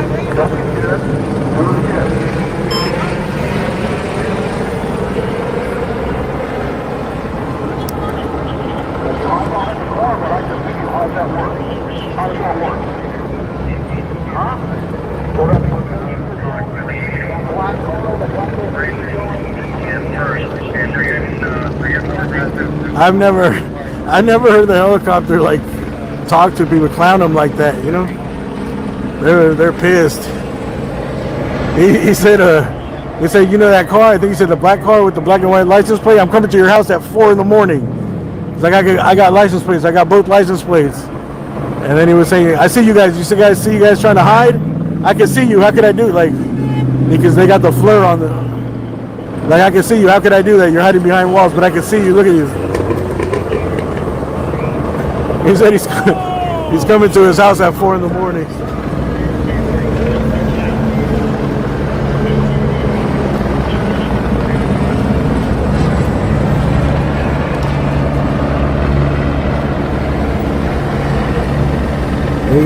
He got their license plate. And make sure you guys slide it all the way to the right. And make sure, because if I buffer, you buffer, sometimes the stream doesn't update to the live part. So make sure you slide that all the way to the right to make sure you're at the live point of the stream. Also, hit that little gear button and you could change the settings to 1080p. Make sure you're at 1080p. That's the highest resolution I stream at. At least today, because I didn't want to lose the connection. Sometimes I stream like in 2K,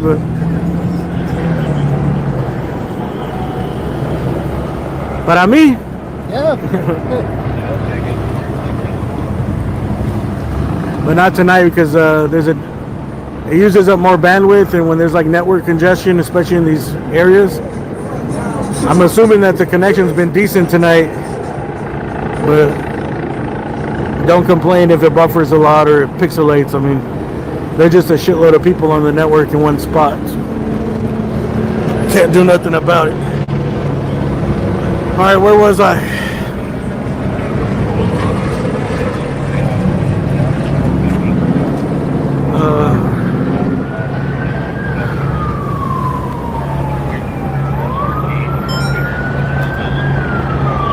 Anything?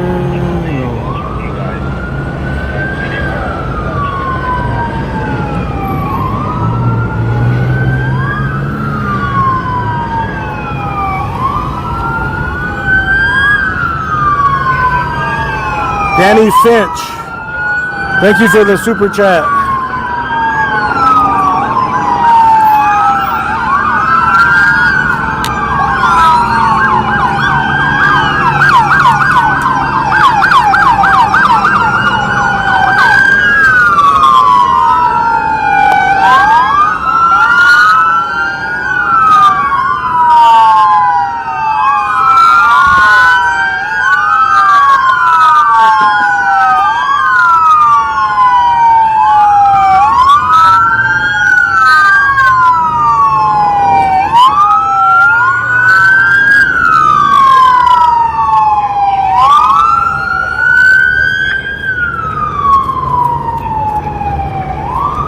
Aham, thank you for the super chat.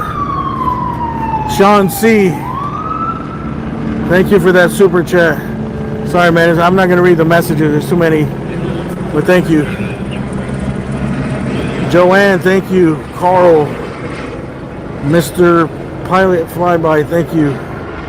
Christy Harwell, All Gone Wrong, Nick Sondi, The Thought Police, Zachary Joseph Rosenhart, Skywatcher, Dago Lopez, Judge Bread, The Thought Police, Miscellaneous, Christina Wright, Danny Finch, Zachary Joseph Rosehart, IMC McGinnis, Walt W. Witt, Mystery Seeker, Gain Stage, What Traffic, The Thought Police again, Sonny.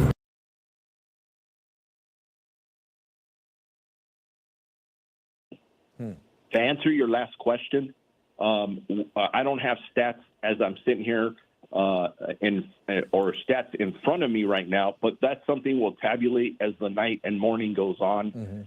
We can follow up with our Sheriff's Information Bureau, and they'll provide that to you tomorrow morning. And if I could ask you a personal question, as someone with immigrant parents, what do you think of what's going on with these raids that ICE is conducting of work sites, Home Depot parking lots, factories, as they continue these sweeps? You know what? I respect our federal partners. If they're going after individuals that are violent and have committed either violent or serious crimes, they should be doing that work as long as there's due process involved. But when you're taking the cooks, the gardeners, the maids, the people working at hotels like my parents did, that's where it hits a different chord, and that's where you can relate to a lot of the people that are peacefully protesting. I don't relate to the people out here committing crimes and destroying property and attacking our employees. Of course. What we're seeing here is different law enforcement agencies with different missions. You've got ICE and Customs Enforcement that is going around and they're getting people who are in the country without authorization and taking them into custody. And you have your department and other police agencies, of course, in California that are subject to a state law that prohibits them from cooperating on civil enforcement of immigration regulations. Is this situation right now contributing to any sort of a strain in relations between you and these agencies, or your agency and theirs, that could have impacts beyond this week? I think there's always, I don't know if I want to call it strain, but different missions. And we have to continue to figure out a way to communicate, coordinate when we can. I know there's some legal restrictions, but I'm focused on I'm hoping that none of their federal agents get hurt in this. I'm hoping that none of my deputy sheriffs or any police officers get hurt doing this. And I definitely don't want community members, legitimate community members that are protesting or demonstrating peacefully to get hurt in this. So that communication, having that as a common way of going through this, I don't like the rhetoric on the extremes of either side of this. I think we really need to take a deep breath and figure out how we resolve this throughout the country, specifically here in our home in Los Angeles. We're better than this. We really are. All right. LA County Sheriff Robert Luna, thank you for joining us, and we will be checking back as events warrant here. We appreciate you taking the time to talk to us and sharing your thoughts and what you're seeing unfolding in the city and county of Los Angeles. Thank you for being there with us. We'll be back with more Eyewitness News coverage of the ICE raids, the response, the protests, and now the violence, coming up right after this. Let freedom ring with explosive savings at Jerome's 4th of July clearance event. Save up to 60% on clearance merchandise store-wide. Transform your living room with incredible seating deals. Save $1,000 on this luxurious sofa chaise with feather and down seating, now just $9.99. Or get these 2 comfortable gliding recliners for only $4.98. Plus, furnish your whole home with up to 60 months no interest financing. Head to Jerome's 4th of July clearance, going on now. Whether you've been hurt in a car, motorcycle, or trucking accident, what you do next matters. Make sure to call Sweet James Accident Attorneys. Every month, my firm and I help hundreds of people get the medical treatment they need and the financial compensation they deserve, all without paying a dime out of pocket. Recently, 5 out of the top 50 settlements came from Sweet James. Call the firm awarded Best Attorneys in America. Call Sweet James. Is your AC system summer ready? Call Service Champions when you need excellent service with a personal touch. For a limited time, book an $88 AC tune-up from Service Champions with a 26-point inspection and comprehensive cleaning. Service Champions is committed to delivering superior service for every season. Every technician receives 150 hours of training each year, so you can trust our team to keep your home comfortable all year long. Visit ServiceChampions.com to book your $88 AC tune-up today. All right, it's time for the coat debate. Who's the greatest cash backer of all time? Come on, Kev. You know that's all me. I earn 1.5% on finger paint just so you can touch the paint. Got 3% on barbecue, too. That ain't the only thing that's getting smoked. Cashback 5% on my flight with Chase Travel. Now who's the code? Can't argue that. No, cash back like a pro with Chase Freedom Unlimited. How do you cash back?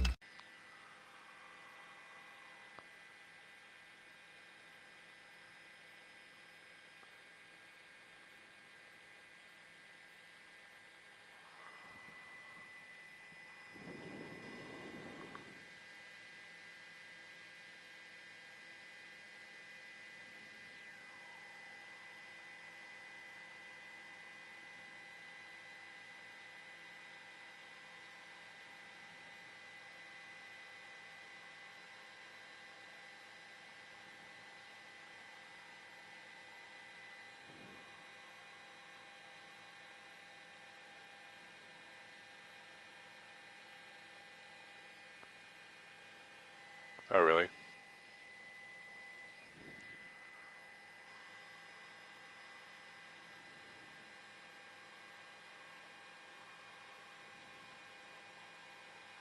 Yeah. I don't know if protesters started this fire or it was started by the tear gas canisters.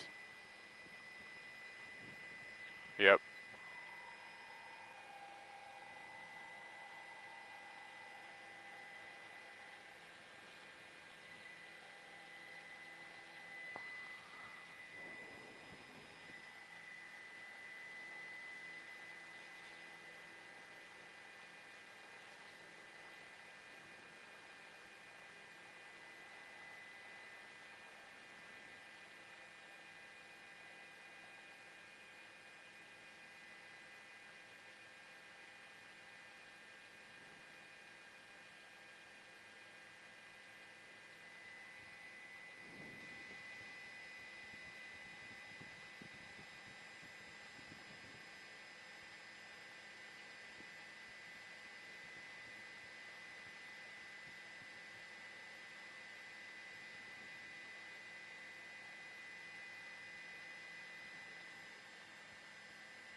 Yeah.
They're shooting at him.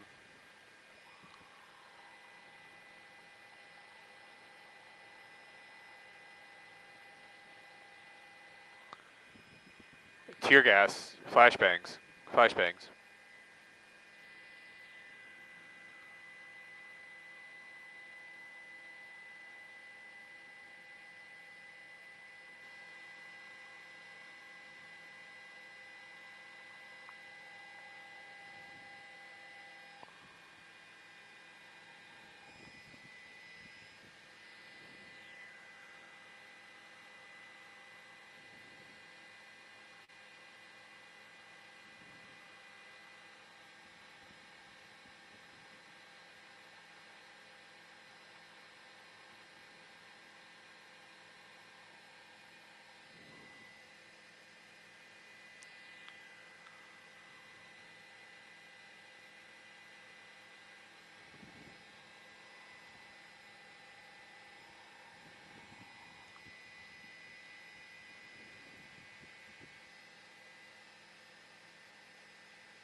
Yeah, not gonna happen.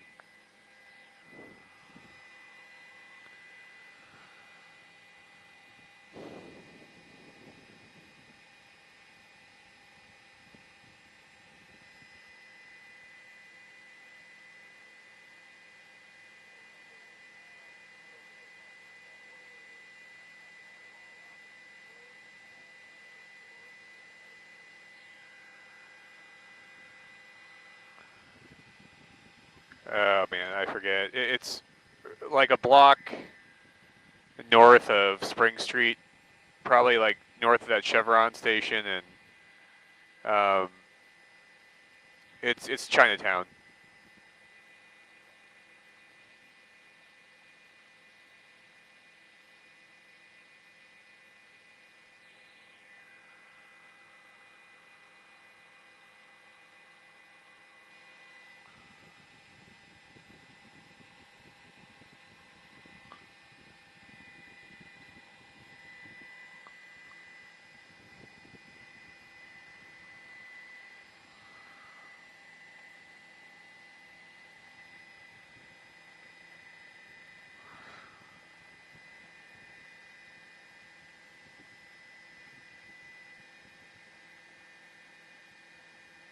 Yeah, looks like they got out. Oh yeah. But also the sheriffs moved up the steps there and got the brush fire out.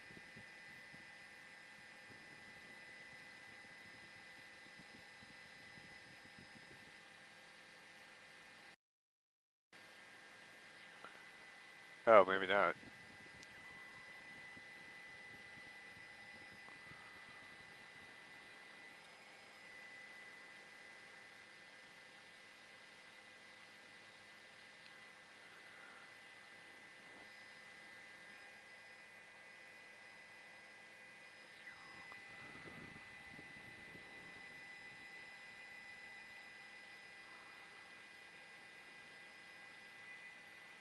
There's your laser. It's a cop just shining it.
I know.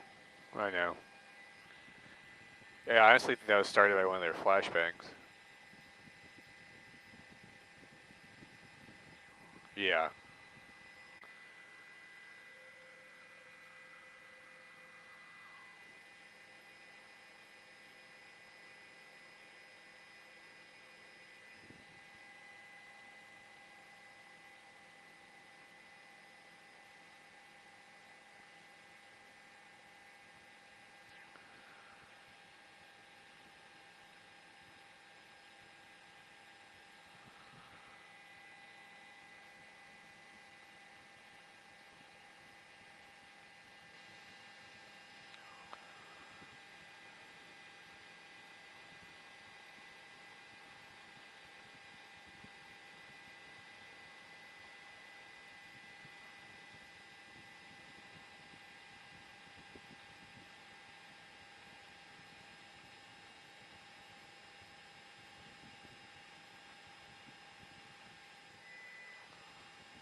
Oh, my legs.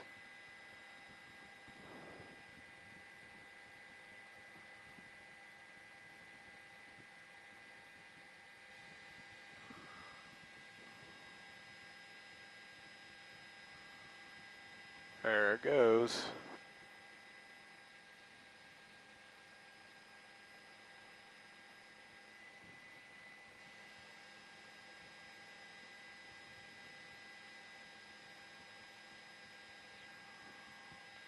I honestly think it was the flashbangs, don't you?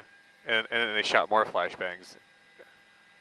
Yeah, yeah, at the guy who was dumping water on it.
Yeah, I know. That's what I'm wondering. There's like nobody to skirmish against.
Not that I know, but that is the entrance they used to take you into the historic lobby.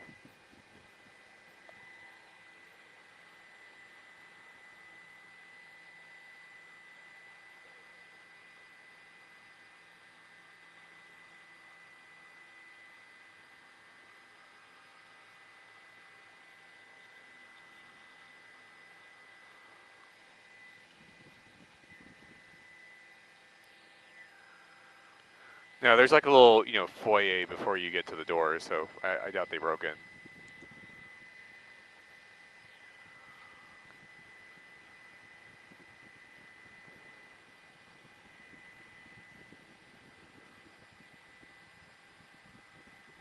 Yep.